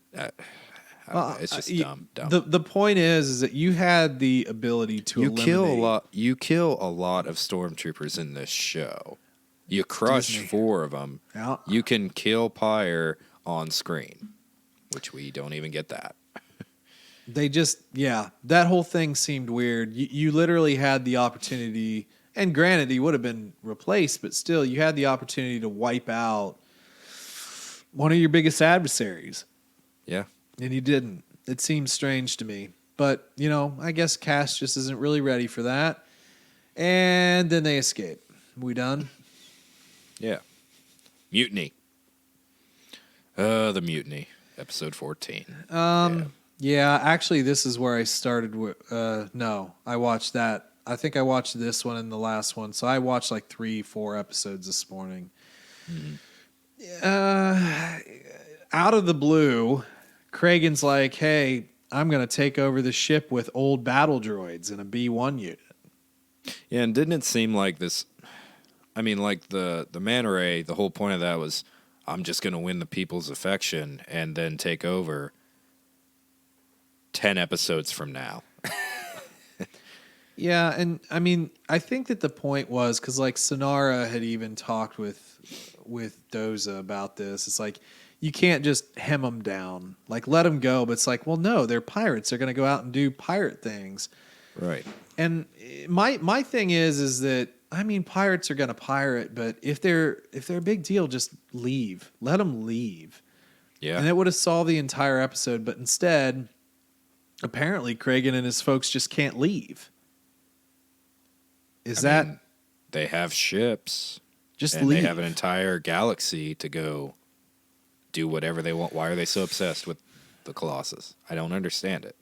I mean, granted, it's a big thing for a pirate to take. I kind of get it. But anyway, the battle it's droids... not in good shape anymore. No, well, not really. But the battle droids are also in not good shape. So Niku, Secret Agent Niku, is sent in to, in quotations, repair them. But we have a B-1 battle droid. Mr. Bones. That would have been sick. And the first thing that I thought of when I saw the B-1 unit, they just threw it in for free. It's like, no, that's probably their commanding droid. Right. which winds up being the whole plot device for the episode because Niku programs this B1 to be the commander of this unit of battle droids. And Niku ends up being his commander. Right, yeah, Commander Niku, right. So from that standpoint, I was like, I kind of saw it coming a mile away, like what was happening. Because obviously Doza set all this up. He knew there was something going on. And he sends in Niku, Secret Agent Niku, doesn't tell Kaz. Because literally, Sonara. I mean, with the way this is set up, had that not been what was going to happen, they would have had no chance whatsoever. Yeah, for sure. So obviously it was going to happen. So the Secret Agent Niku does his job. He tells Cass that all he did was act like him and be stupid about it, which is like a fun dig at Kaz. Many times. Yep. Very repetitive guy. Yep. And Sonara actually talks Doza into letting the pirates go, taking their weapons and letting them go because they're going to be nothing but trouble. And Sonara stays. So pretty cool. Yeah. 15, The New World. Azos Prime. New world. Mm-hmm. Yes, a whole new world where we can set our giant saber in the sky down and not worry about anything else. But Eos there are Prime. people. Eos Prime, which could have been so much more interesting than it was. Yeah, I mean, it was kind of fine. cool. It was kind of cool, though. Krakavora? Yeah. Krakavora? The people, the fish people, the creatures from the Black Lagoon. The Ocean Warriors. Yeah. So they had already been attacked by the First Order. Actually, okay, there was an interesting part in here because we actually got backstory from Griff and why Griff is even there. That was the only part of the episode that I really cared for. And Griff, I don't think we knew until this point that we didn't. Doza was actually his commanding officer. We didn't. Which and that was pretty the cool part. Yeah, so Doza was the commanding officer, and he kind of offered Griff a chance to get out. Yeah. And that just kind of goes back to Doza. The Doza family is probably the most interesting lot in this show. Yep. And now I want to know how Doza escaped the Empire. Yeah, 100%. Now, when I got through thinking this, I immediately thought of Quell, Yrica Quell. Yeah, the Alphabet because Squadron. I believe with how they set this up, it probably would have been around the time of Operation Cinder that he leaves. Yeah, we have to assume. Her at some point. But let me also put you in mind of this because really, Yrica Quell, the story of Yrica Quell is really the story of Tam. But I did think that the parallel with Griff was interesting because he clearly didn't care about the Empire, but I think he liked being a pilot. I think he liked flying. Yeah. And I wonder, Tam made a specific choice, but Griff, you almost kind of wonder if he would have been another Yrica, if he wouldn't have been given the chance by his commanding officer to leave. Yeah, because, I mean, there is a bit of a difference between them. I think that Griff is a little bit more into fighting, whereas Tam just wants to be a pilot. She actually, you learn a little bit later on, she goes to the Colossus to be a racer. She's not interested in joining any military group and fighting. She just wants to be a pilot. True. It's kind of like a Luke thing. It's like, I just want to fly, and I guess I'm going to just destroy this massive thing in the process. Well, Tam just ends up, killing people with a tie in the process. Right. So. Yeah, I'm with you, but I did like the little bit of insight into Griff because I think we both questioned that in the first season. It's like, well, that's an ex-Imperial. Yeah. What's he doing here? How did he get here? Which I'm going to tell you, the more I get into the First Order and everything that's new, it's the more I like the more I end up liking the Empire and the Remnant era. I just kind of go back to it more and more, and it's just so much more interesting to me. Well, we talked about this last week a bit, and I want to say that the reason that is not because the Empire is so much more better than the First Order, but it's because the Empire was relatable. We were told stories of average people And I brought up Linda Price, the governor of Lothal. She was a normal person. She was an average, everyday person who found strength, her own personal strength in the Empire, and stayed loyal until her death. Was it a good decision? No. But for her and her trajectory, they wrote her story really well. Yeah. The problem with the First Order is that they're entirely unrelatable. They're just evil SOBs. They're Nazis. Yeah. You know what you're getting into by joining them. Whereas with the Empire, a lot of people just joined for a chance to have a more structured life, a chance to get out of, terrible areas of the galaxy where it's just nothing but raiders, and you've probably had family members die from these raids, and the Empire saves you in the process. I mean, it's just like Mando becoming who he is because he was saved by Mandalorians. Yeah, for sure. The Empire did actually save quite a few people from terrible lives, and the First Order doesn't. They don't do anything that's relatable whatsoever. Yeah, the only thing that I do want to bring up here, and I guess now is as good a time as any, the lieutenant in the TIE, sort of division that Tam is in, does show, in my opinion, a bit more patience than I feel like a First Order officer would. Because Tam constantly has these sort of crises of conscience, and even tyranny, which we get a little bit of a soft point with her, like, I see a lot of myself in you, and that's why I brought you here.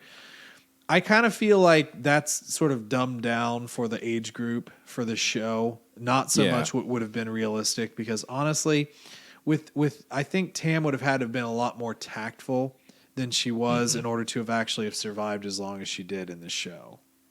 Could be wrong, but I kind of feel like that's the case. I mean, she could have already had faced court-martialing many times over with all of... Well, not court-martialing with the First Order. Execution. Yeah. But, like, if this was just talking about any other military... You question your superiors that much, you're probably not going to last very long, and you're definitely not going to get promoted constantly. Well, and even at the very least, she would have had to have gone for some sort of reconditioning, like they were going to do to Finn. Yeah, mind wipe. Yeah. Yeah. I'm just, anyway, let's move on a little bit here. Where were we at? One question, though, before we do move on. Mm-hmm. I know, we're just going to make a 2-hour episode again. It's fine. Just kind of that parallel again. If we actually extend this out where I hope we don't, but 10, 20, 30 years past the time of the First Order, do you think that you would actually care about anyone who survived from the First Order? Just from the relatability thing, it's like, are you going to feel anything for those characters if they do that? They made a human out of Cardinal. We were talking about Archex earlier today. Yeah. They made a human out of him and Finn. Mm-hmm. And then obviously, what was the character when we found the Death Star? The little group of First Order troopers. I can't remember her name. But anyway, I think that there are a lot of people that you pull out of it. Yeah. But you're not going to think about Phasma. You're not really going to think about Pyle. You're not, aside from the fact that, if you utter that name in my house, I'll disown you. But, you talk about I don't know. I mean, who would be, think of an Imperial that we've met along the way. Do we talk about Aftermath? I'm just saying, do we talk about them either? I mean, they're the losing side. They were the bad guys. But you're always going to have reformers. You're always going to have people who reform. Yeah. But the one that ends up with Nora in Aftermath. What's his name? What? Well, what I'm saying is there are people from the Empire who end up being really good people in these stories. They end up being actually good people on the inside. Oh, you're talking about Wrath Velas. Yes. Yeah. You know, yeah, you the have one reformers who joins them, end up being actually really good people at some point. Sure, Sinjir. Sinjir, yeah. Yeah, no, see, it's weird this name. If I Yeah, remember a I name, know. it means I cared about it. Right. Which is anyway, so sorry Nora, I did care about you. I forgot your name though. Just like other characters more. No, I take your point. I mean, I definitely get it, but I mean, we still even talk about Tarkin. Tarkin's a bad Tarkin was guy. evil, but we loved him anyway. But still, I would much rather curb stomp anyone in the First Order. Yeah. Like for some reason there's a mystique with Tarkin that there just isn't. These are just You don't mindless. get that with Hux. They're just mindless killers hopped up on stem packs. You know what I mean? Right. I mean, you always just kind of go back to Hux's speech on Starkiller Base. You're not going to get that with Tarkin. I want to stop He's not going to talking. be that ridiculous. I want to stop talking about Nazis right now and continue this because that just sort of brings me down. Let's go on here. So New World, they're not able to stay there. The fish people live. The creatures from the Blue Lagoon or whatever, they're allowed to stay there, which is a really... I don't know if you thought about this. I was like, well, they're totally dead. Like the First Order is going to come back and murder them all. I mean, what? Take them with you. What are you thinking? It's funny because like at the end, they're like, okay, we can't help them anymore. We can't. Okay, let's go back. Well, let's go back and wait for death. You might as well just go out guns a-blazing at this point. You've already painted a massive target on your back. I didn't really get that. Let's go to the No Safe Space, our episode 16. Well, actually, see, I'm getting ahead of myself, too. I forget these two-parters. I'm just explaining entire We just kind of arcs. explained the whole thing. Which, But yeah, I mean, we basically explain No Safe Place because this is kind of where we get our fight and then our eventual leaving. We leave. Yeah. But we do have, I will say this. We are going to be like so pilot-centric. Like, we did first season a few weeks ago. We're doing this. Next week, we're going to talk about Alphabet Squadron. Yeah. Pilots. I actually think that the space battles in the next, this episode and the next 3 episodes were actually kind of cool. Especially the dozes. Well, yeah. I mean, the doses that are was cool. sick. But their maneuvers are awesome. I love it. Yeah. Well, we again get another sort of Tam moment where she has the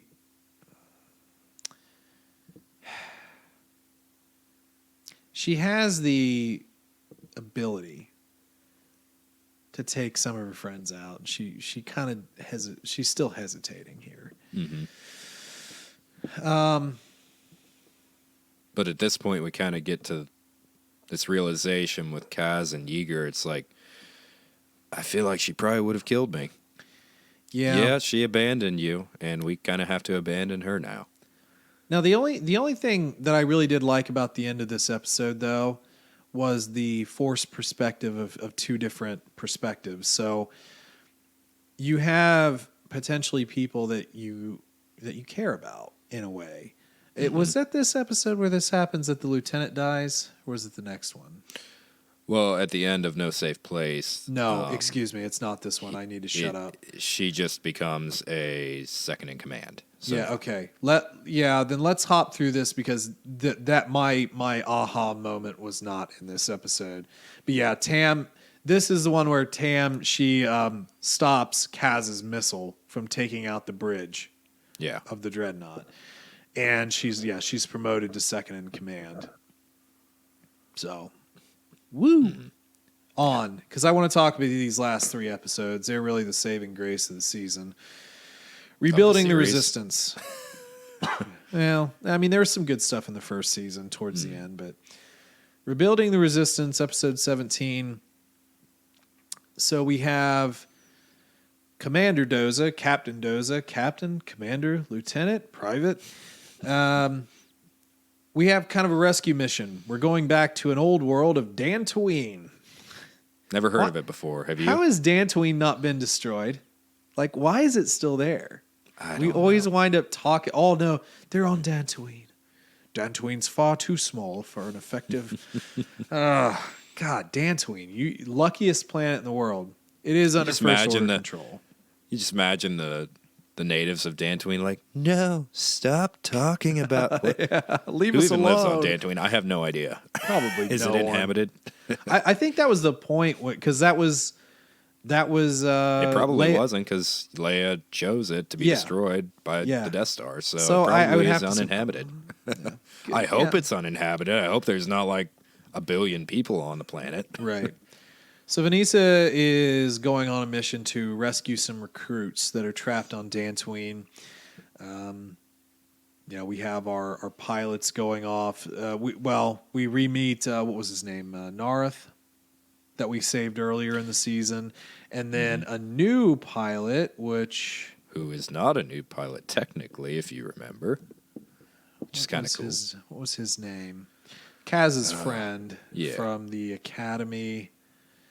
Do we even get his name? I don't... Like, is it written here anywhere? It's not written here, but... Oh, wait. I can't remember the guy's name. I'm sorry, dude. My bad.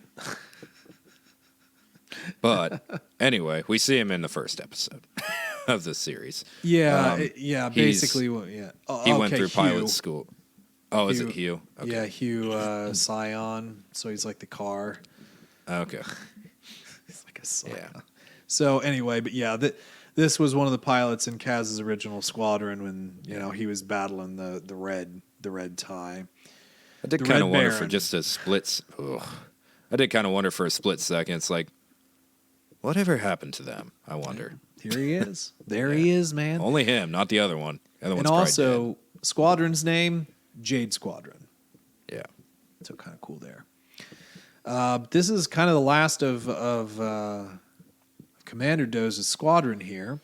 And she makes a deal with her husband to bring back these recruits to the Colossus to house them temporarily. We'll get them out of there. We just need a safe space for a little bit. And we make it to Dantooine with our ships. It's cool to see Tor out there flying with her mom, who taught her how to fly. Kaz obviously has to be there because he's Kaz. And by Hype. the way, Hype also comes too, so they get to share some embarrassing stories from the Academy. Apparently, Kaz almost failed out a few times, so good for Kaz. and also we get to hear how the Red Baron almost destroyed him, and Poe had to save his butt. No, that totally didn't happen. Rewrite history. Even though Kaz totally destroyed the Baron in the end anyway, in a sweet maneuver. So True. But this is actually one of my favorite moments with Kaz, period, when they go up against all the TIE fighters. Because he's actually just really competent as a pilot, and he saves Hype. And even Hype's like, oh, yeah, you're cool. I'm not going to make fun of you anymore because you're an equal. Well, one of the weird things that I find is Hype taking control of the Aces in the early stages of things. And it's not, it's happened before too, and then Kaz kind of takes over eventually. But I always, from the beginning, I actually viewed Freya as the leader for some reason. I thought she was the leader of the Aces, but now it's more Hype. But then, it was Yeager for a very short amount of time. But it'd be kind of cool if he actually flew. Why can't we get Yeager flying more? Well, it is what it is, but I think he still has a little PTSD from his whole thing. But probably. Would it be helpful? Yeah, it would be helpful. It'd be helpful. So anyway, you're right. And this is where I start to have kind of like a cool moment. Because during our battle, and make no mistake, we have a battle.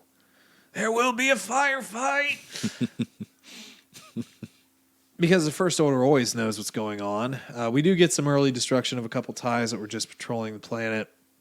We have 3 transport ships. Don't know how many people are in them, but there's 3 transport ships.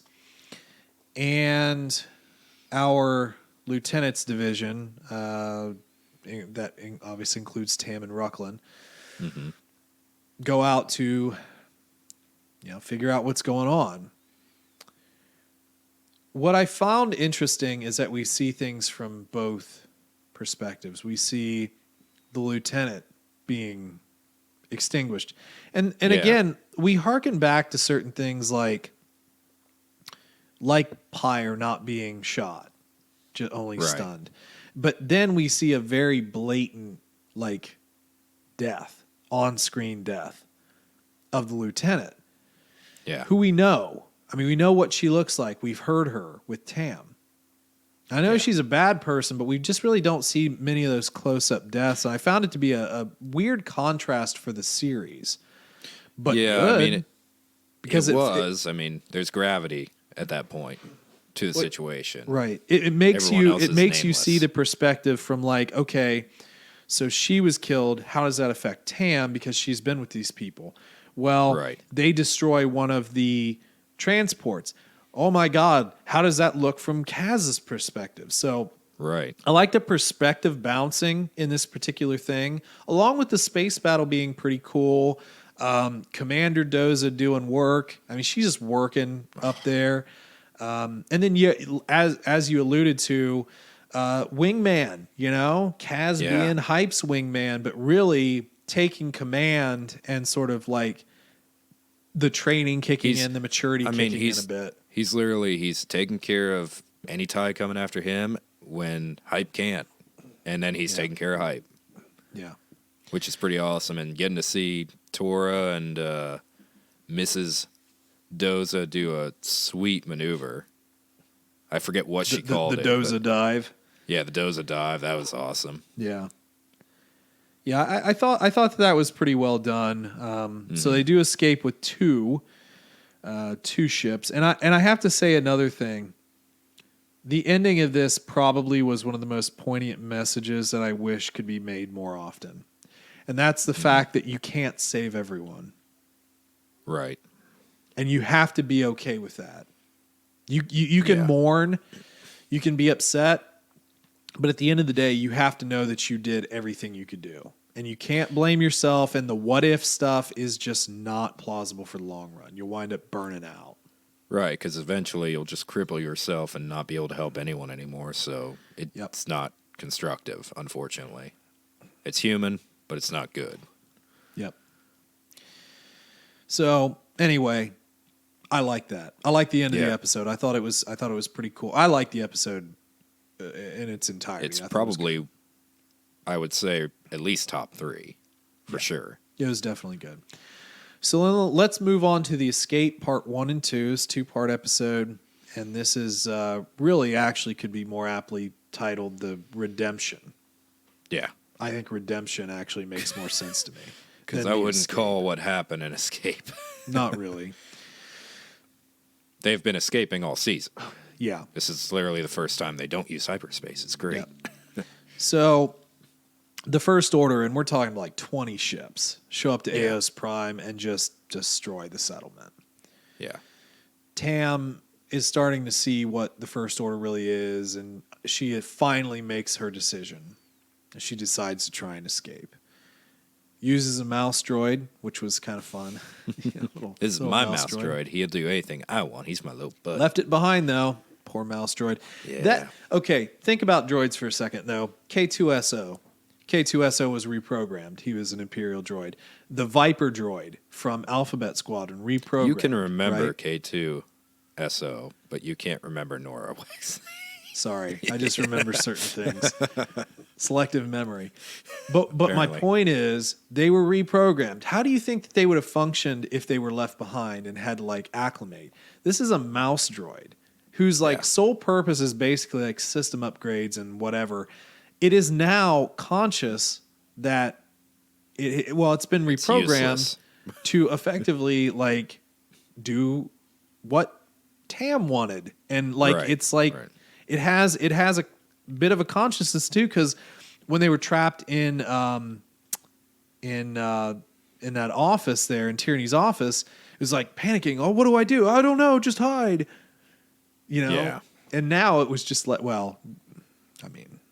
to get too spoilery, even though this is all spoilers. That ship is done, so it's probably dead, unfortunately. take it with you. Right. What's You're it just going to in- hurt? you're You just could in a probably time. use it on the Colossus. Yeah, why not? Well, the whole thing is like part of her plan is she sends a transmission via the old comm link that she had to have She them had to steal from the office. correct, and that's where the mouse droid comes in, and to meet back at their old planet. Oh, is it Castilian? I think was what it was called. And to meet where Bebo is. Stupid Bebo. Did you have to think for a second who Bebo was? I remember who Bebo was. I am so sorry for you then. So they return to the planet, but Tam's whole cover is a training mission. So she's got Rucklin in the ship with her, and Which is dumb. yeah, and 2 other ties that she takes Snow down. Speeder style. Yeah. There you go. She takes them Beats both down. the crap out of Rucklin, knocks him out. Yep. Get a little And elbow to the just- face. Just flat up murders him. It's the Yeah. thing, like main characters we protect, but like the no names, the helmeted ones, man, Red we shirts. just yeah. Well, she's made a choice. She understands how evil they are. Mm-hmm. Blurred lines. I'm Not the song. Yeah, Not the song. I was going to make a twerking joke, but I'm done. No.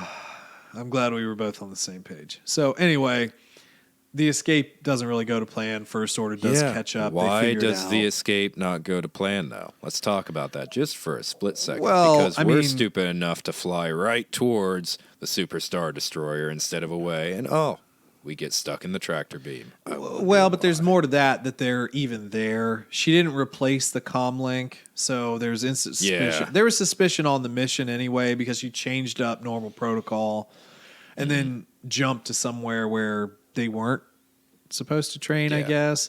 So there was already suspicion, but yeah, they're trying to the whole spatial awareness stuff is always a problem with space anything because it's like, Yeah. well, this asteroid field, go above it, go below it, go around it.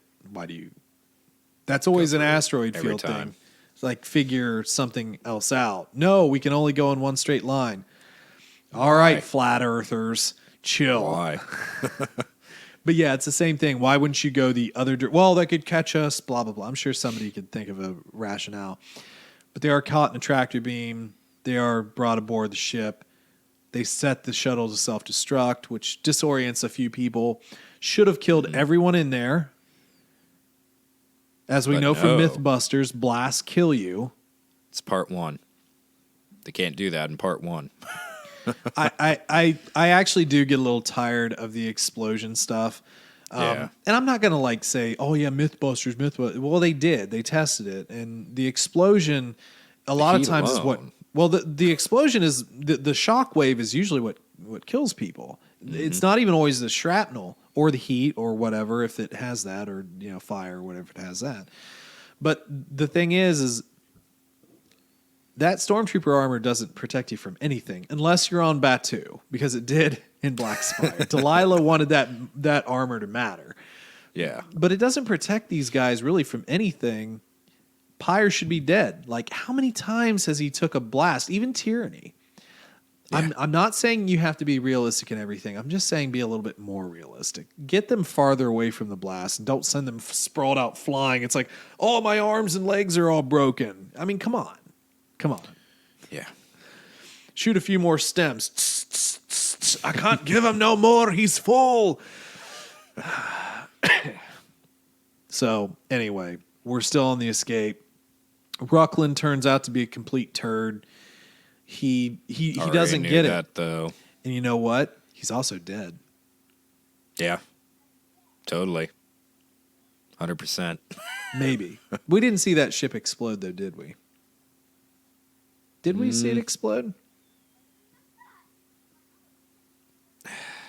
Stuff isn't. I don't think we saw the ship explode. Let's keep diving. So, and Rucklin gets punched again by Tam. That was funny.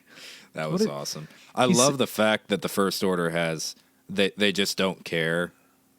It's like, yeah, you're gonna be executed too. Yeah, for sure. You're clearly a defector. It's easier. Well, it's easier Yeah. than like trying to dive, because honestly, what's his use? He was already proved to be an inferior pilot in his one of his first training missions when he was almost taken out. So, and yet he's not that just useful. brings to mind, why is he so loyal when he literally gets told, yeah, that guy should have died. You shouldn't have saved him. He's not a good person. It all dives back, and not to get too sappy or whatever.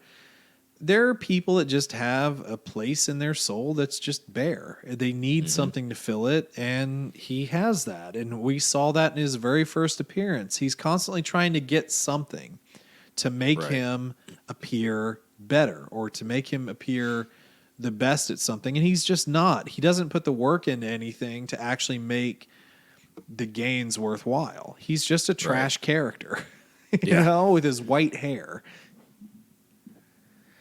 Yeah, I mean, the only good thing that happens with him is he probably dies. Maybe. I don't remember if the ship actually exploded, but continuing on, CB is doing crazy stuff, taking down shields, how? Oh, coincidentally, here was another one of my callbacks. CB, you have to open the turbo lift. Open the turbo lift now, CB. Now, CB. It's a total Luke and R2 trash compactor situation. Yeah, I know. So I thought that way, and it was instant. It was like, oh, okay, Dave, you're playing now, huh? You're trying to get some Easter eggs. Why not? And by the way, CB is a tank. Yeah. He takes so much abuse in this season. Oh my God. Yeah, CB is pretty sick. I mean, I'd take him over BB-8. Ooh. Just gonna leave that hang there for a second. Yeah, it's interesting. I don't know. Plus, I think probably the funniest thing in this entire season was when he was interrogating that one dude that sells him out to the pirates, and he's just scratching that table back and forth. Well, we didn't really talk about it, but when Yeager and Sonara were being tortured, CB was also being tortured. And the way it escaped was pretty sick. Does a lot of swinging like George of the Jungle and took out Tyranny. You know, bonked her on the head. So, yeah. And electrocutes a stormtrooper, too. All true, yeah. Uses the electricity to its advantage. He loves those little cables, man. BB does not use those cables. Well, I mean, that'd be kind of hard in live in action. The movie. Yeah, it'd be kind of awkward. A little hard.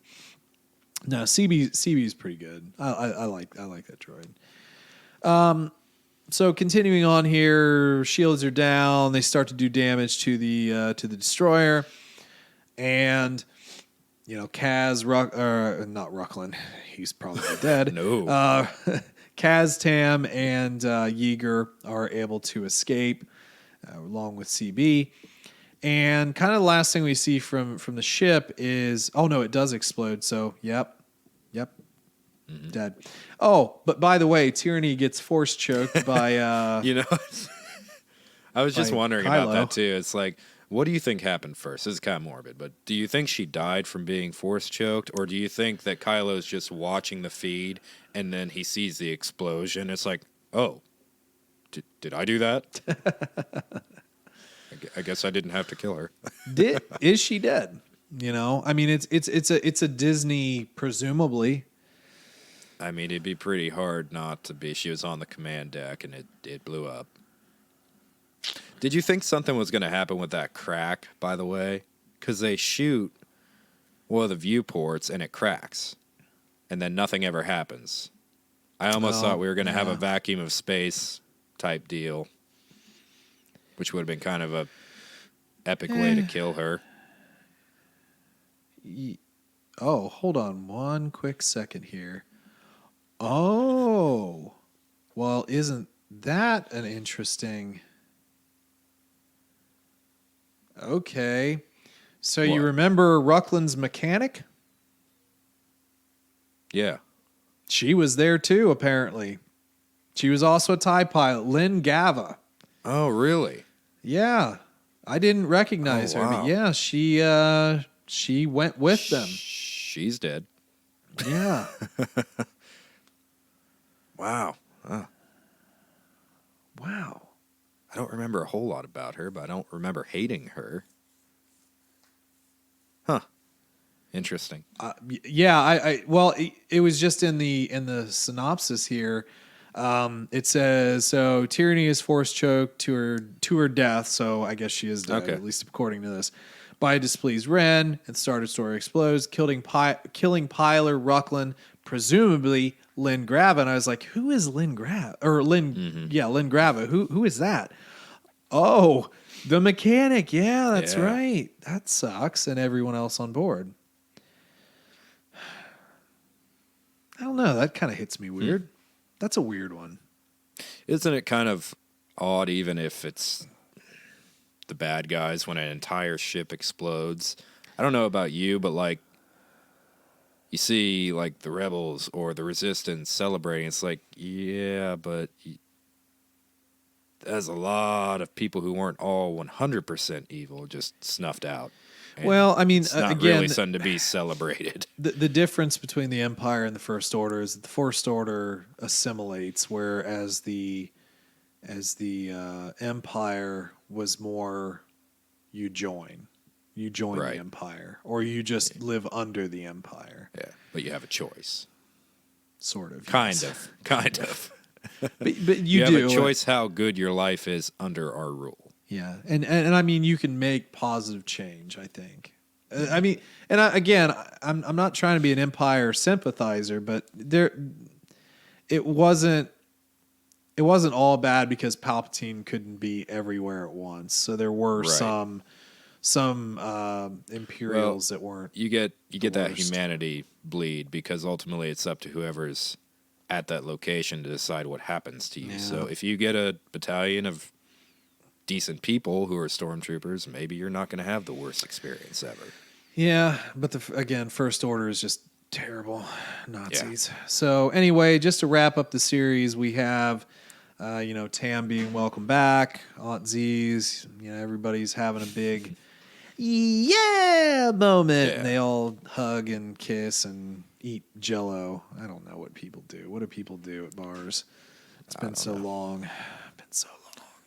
Isn't it kind of odd, though, that, like, and we talked about this episode specifically, Tora just kind of gets thrown on the back burner, and then, like, even at the end, the little reunion, it's like you have Kaz, Niku, Yeager, and... Well, same thing with Sonara, though. Yeah. Sonara got thrown in the background, too. And we both said from season 1, it's like... Is she even in the last 2 episodes? Yeah, I think, like she was at the bar when they were deciding on if they would fight the Empire, and she was there. Yeah. But like, Tora doesn't even really interact with any of them, just her parents. It's just kind of odd, like that little barrier there. And with Sonara too, I mean, like, Sonara's a pretty cool character for the most part. And I mean, let's be honest, if this wasn't a kid's show, her and old Kaz probably would have ended up together. So for her to just get thrown in the back like that, let's actually. I want to discuss one thing, because it's a very Disney thing. So the Dozas, when they when Captain Doza basically finally says, "I'm going to fight," it's like, "I'm glad to see you back." And I was like, "Are you gonna kiss her?" And then they don't, but as they pan back, they do hold hands, which, like, Disney is pretty much the equivalent of, like, second base, third base. Yeah, more like sliding home for all intents and purposes.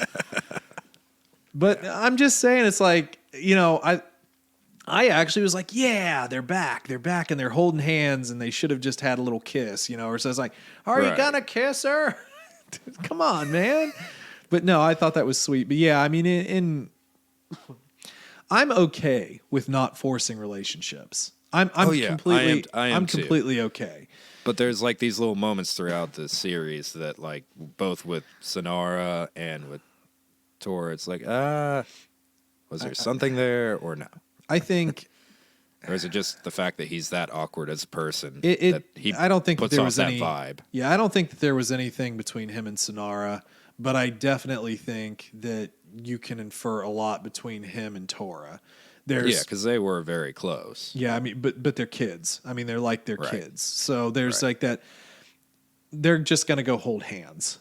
Right. But No. That's what married people do in Disney so World. I don't know what the equivalency. I think the equivalency that is the equivalency in Disneyland of like holding hands, where they just like just talk to each other nice or something like that. Right. Well, I mean, like even with like Force Collector, which we just went over, the main characters in that, the interactions are just super awkward, even when they actually acknowledge. Well, they really were kids, and that made a lot Yeah, of sense. yeah. I mean, we talked about that. I really enjoyed going through that book. By the way, They were 17 and 18. Were they think. that old? Yeah, they were about to graduate. Yeah, they seemed a lot younger than that. I think figured they they were said more their like 15, ages. 16 type of deal. I think they were 17 and 18. How Okay. old do you think Kaz is? Do we have that information? I He mean, went to Pilot's I'll- Academy, so he should be like in his 20s. Well, listen, I'll tell you, if I have to look at some stupid calculator to figure this out, I won't be all that happy, but I will try and do a real quick, search here and see if I can find an age. But I always thought he was like in his 20s, maybe. And then like you have Tora, it's like, is she like 14 because she's like confined to her room most of the time, like she's grounded or something? See, this is what playing her games. This is what irritates me. So, born 14 ABY. So, I don't know. I don't know how old he is.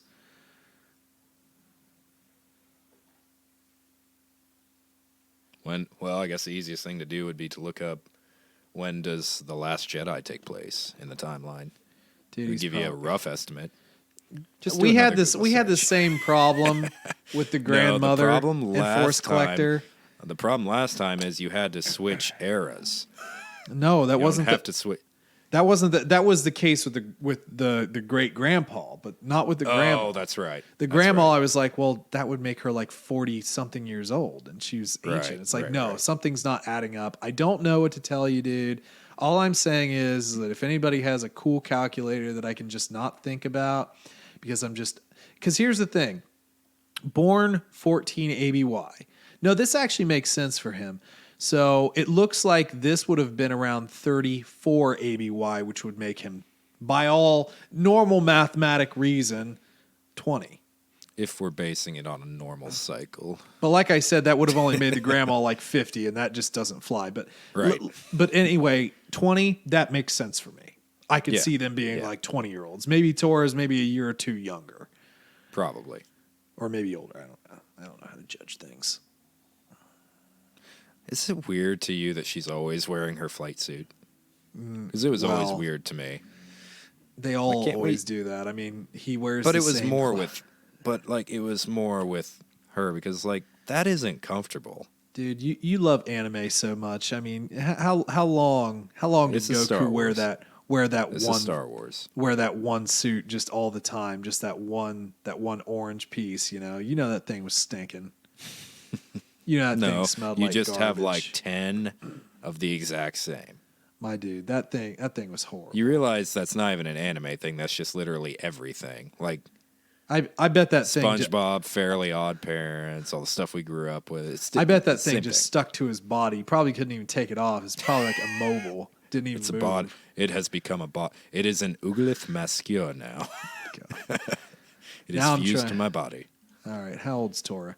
Yeah, so Tora is 4 years younger. She was born in 18 ABY. Okay, so that would have been kind of weird. Yeah, I mean, depending on how you view it. I feel like Captain Doze is pretty protective, so yeah. Yeah, so she'd be 16. He'd be 20. Yeah, I mean, it's a stretch, but I mean, there again, it depends on your viewpoints of age. I mean, 'cause Right. like I mean, four, she's a four- pilot. 4 years. She's a pilot killing people. Obviously, she's mature. Well, my whole thing is like, somebody who's 38 and somebody who's 34. I mean, it's not really Right. a gap. But no, I get it. But yeah, I thought she was. I figured she was younger than Kaz. They have a really weird picture of her in the Wikipedia. I don't know if I like that. She's got a very pointy nose. That is the danger of smooth animation to more detailed or 3D animation. I think they got the nose wrong in that picture, but whatever. What do I care? So anyway, that was kind of the end of our show and the end of our series. Any favorite moments we want to talk about after we've just now went over the 2-hour mark? Yeah, I knew we'd do it. I'm proud of myself. Favorite moments. I would have to say it was probably episode 17 when we have our big space battle. That's probably I'd say that's my favorite moment. We have some. I'm trying to think, man. I don't know. I like our little espionage mission where Mrs. Doza escapes the First Order. That's a pretty cool interaction. Yeah, the rendezvous point. I think it's got to be, though, Niku's little crush on the engineer girl, though. That's my favorite moment. Yeah, okay. I don't believe that for a single second. No, I mean, rebuilding the Resistance is probably my favorite episode. I enjoyed that a lot, and I enjoyed the 2-part finale. Thought that was all pretty good. And I guess the other thing is, do you think that this show deserves a 3rd season? Or I guess instead of saying deserve, do you think it could have a 3rd season? Well, I know what you're saying with that. I wouldn't have answered that based on how much I like the show. I just feel like the purpose of the show was to set up for Last Jedi and then Rise of Skywalker. So I don't feel like there's really a point to another season. But you could also extend it out and, kind of expand on what the Resistance is doing now in this time of peace and what have you. Maybe they're still dealing with a remnant version of the First Order. Yeah, there's potential for another season. I think, I could see it happening. I feel like 2 seasons is pretty short compared to, Rebels and Clone Wars and whatnot. So I could see another season happening, yeah. I just feel like we're going more into live action. We're not worried about the cartoons as much, so it's hard to say. Yeah. Yeah, I mean, I think that there's still meat on the bone, but I think, you're probably, if you're not going to,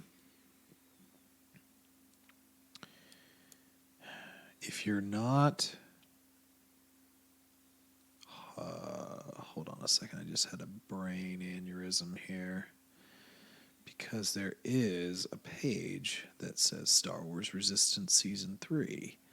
It's the 3rd and final season of the animated television series, set to premiere October 29th, 2021. Oh. For 16 episodes. Well then. And weirdly enough, no, this can't. No. Is it fake? Does it look fake? Well, there's a lot of really weird stuff in here. Hold on. I don't think it. I think that this is a bad page. I think somebody did this as a joke. I don't think so. But is there still meat on the bone? Yes, I think it could. I think it could definitely continue on going forward, and it just depends on your timeline. Are you going to deal with Rise and them showing up for the final battle at Exegol? Or is it post Exegol and it's now more of the cleanup and figuring out how to rebuild their own? Now we have to go back to Exegol, watch that scene again, see if we see the Colossus, coming into the battle. Oh God! right beside old Hera's ship. Yeah. Yeah. Gosh, I don't know, man. I think there's stuff you could do. Do I think it's necessary? No. Do I think it'll happen? Well, I would rather see a true final season of Rebels, but hey, what do I know? Just a dreamer. I'm just a dreamer trying to extend stuff I love. which is something we will never say about Resistance, I think. Resistance is fine. It's okay. It is what it is. Yeah, it is what it is. So let's start to wrap up here. Let's give it a rating. What's your rating out of 10 for this season? Well, and hopefully I'm right by saying this because I'm pretty sure I gave season 1 a 6.8, 6.9, something like that. I'm actually going to go a little bit higher with this season just because of the last 3 episodes. I actually really enjoyed all 3 of them quite a bit. It's a slow starting season. The first 10 episodes are kind of meh, except for our little espionage mission. Can't say that word. And our Sith temple. But overall, I did kind of enjoy this more than the first season, so I'm going to give it a 7.3 out of 10. Okay. I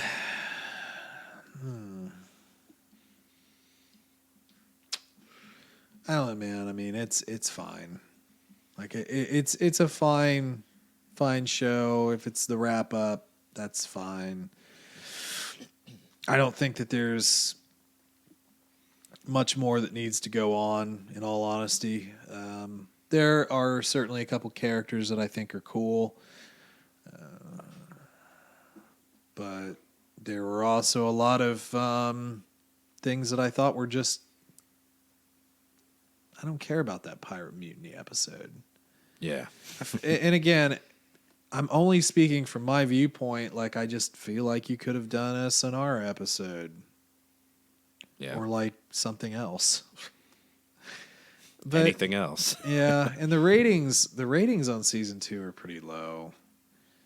Like, IMDb has it at like 4.9, which IMDb can be flamed quite a bit, and Rotten Tomatoes isn't necessarily the greatest indicator, but like the critic score was 92 and then the audience score was 56.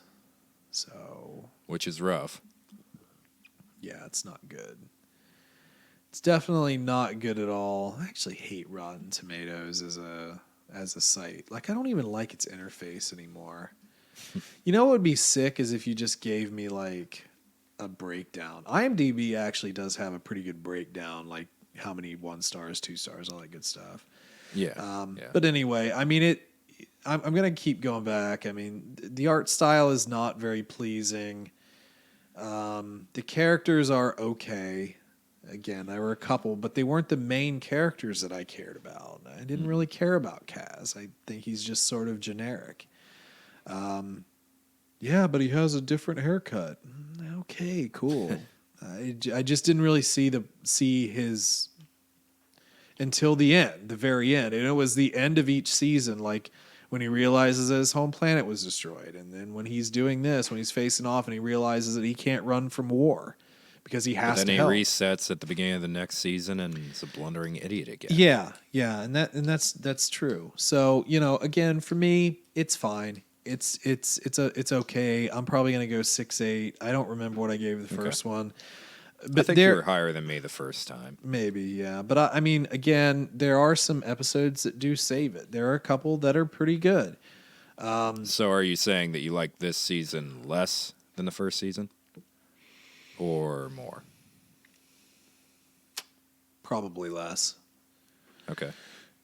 I mean, I think I like the wrap-up better in this, but probably overall I like this less than the first season. The first half was rough. I'm not going to lie. Yeah. Yeah, I can't give it a pass because it has some really good episodes at the end. I mean, I have to look at it from the entirety of it, and it just wasn't entirely all. It was just fetch quests. Mm-hmm. It was just like I'm back in Skyrim, and some old lady says, "Hey, can you find my shoes? Sick, I'll go do that. Hey, my sword's in the Draugr cave. Hey, can you get my old necklace?" Yeah, and then in Skyrim you progress through fetch quests. And then you this. accidentally do one shout in town, and those people that you helped still try and murder you. You killed a chicken. Chickens are sacred in Skyrim. The Contingency Video Game Podcast has returned after. Oh no, it's a dragon. I'm I'm going to kill this dragon for you. Yeah. You killed a chicken in the process, dude. We're going to murder you. Yeah, exactly. So anyway, anything else we want to go over? Or are we good to roll? I think we've talked them to death. All right, yeah, cool. They're probably all dead. Right. Literally. Well, don't forget, everybody, again, because there's a random dog. Sorry, there's just a random dog out my window. Got to go capture it. Be its friend. But for all of you who don't have random dogs to go capture and be their friends, please make sure to search us on Facebook, like our page, interact with us, send us what you thought about Season 2 or the potential for Season 3 or anything else. And if you have any topics, again, Facebook's a good place, but you can also send us a good old-fashioned email to tcplanpodcast@gmail.com or find us on Twitter @tcplanpodcast and interact with us there. We're not a huge social media group here, but I'll look at it, I guess, if you send me a little message. It's fun. Yeah, and for those of you that do capture that dog, send us a picture of that dog. Yes. Yes. Exactly. So anyway, folks, hopefully you have a good rest of your week. And as always, may the Force be with you.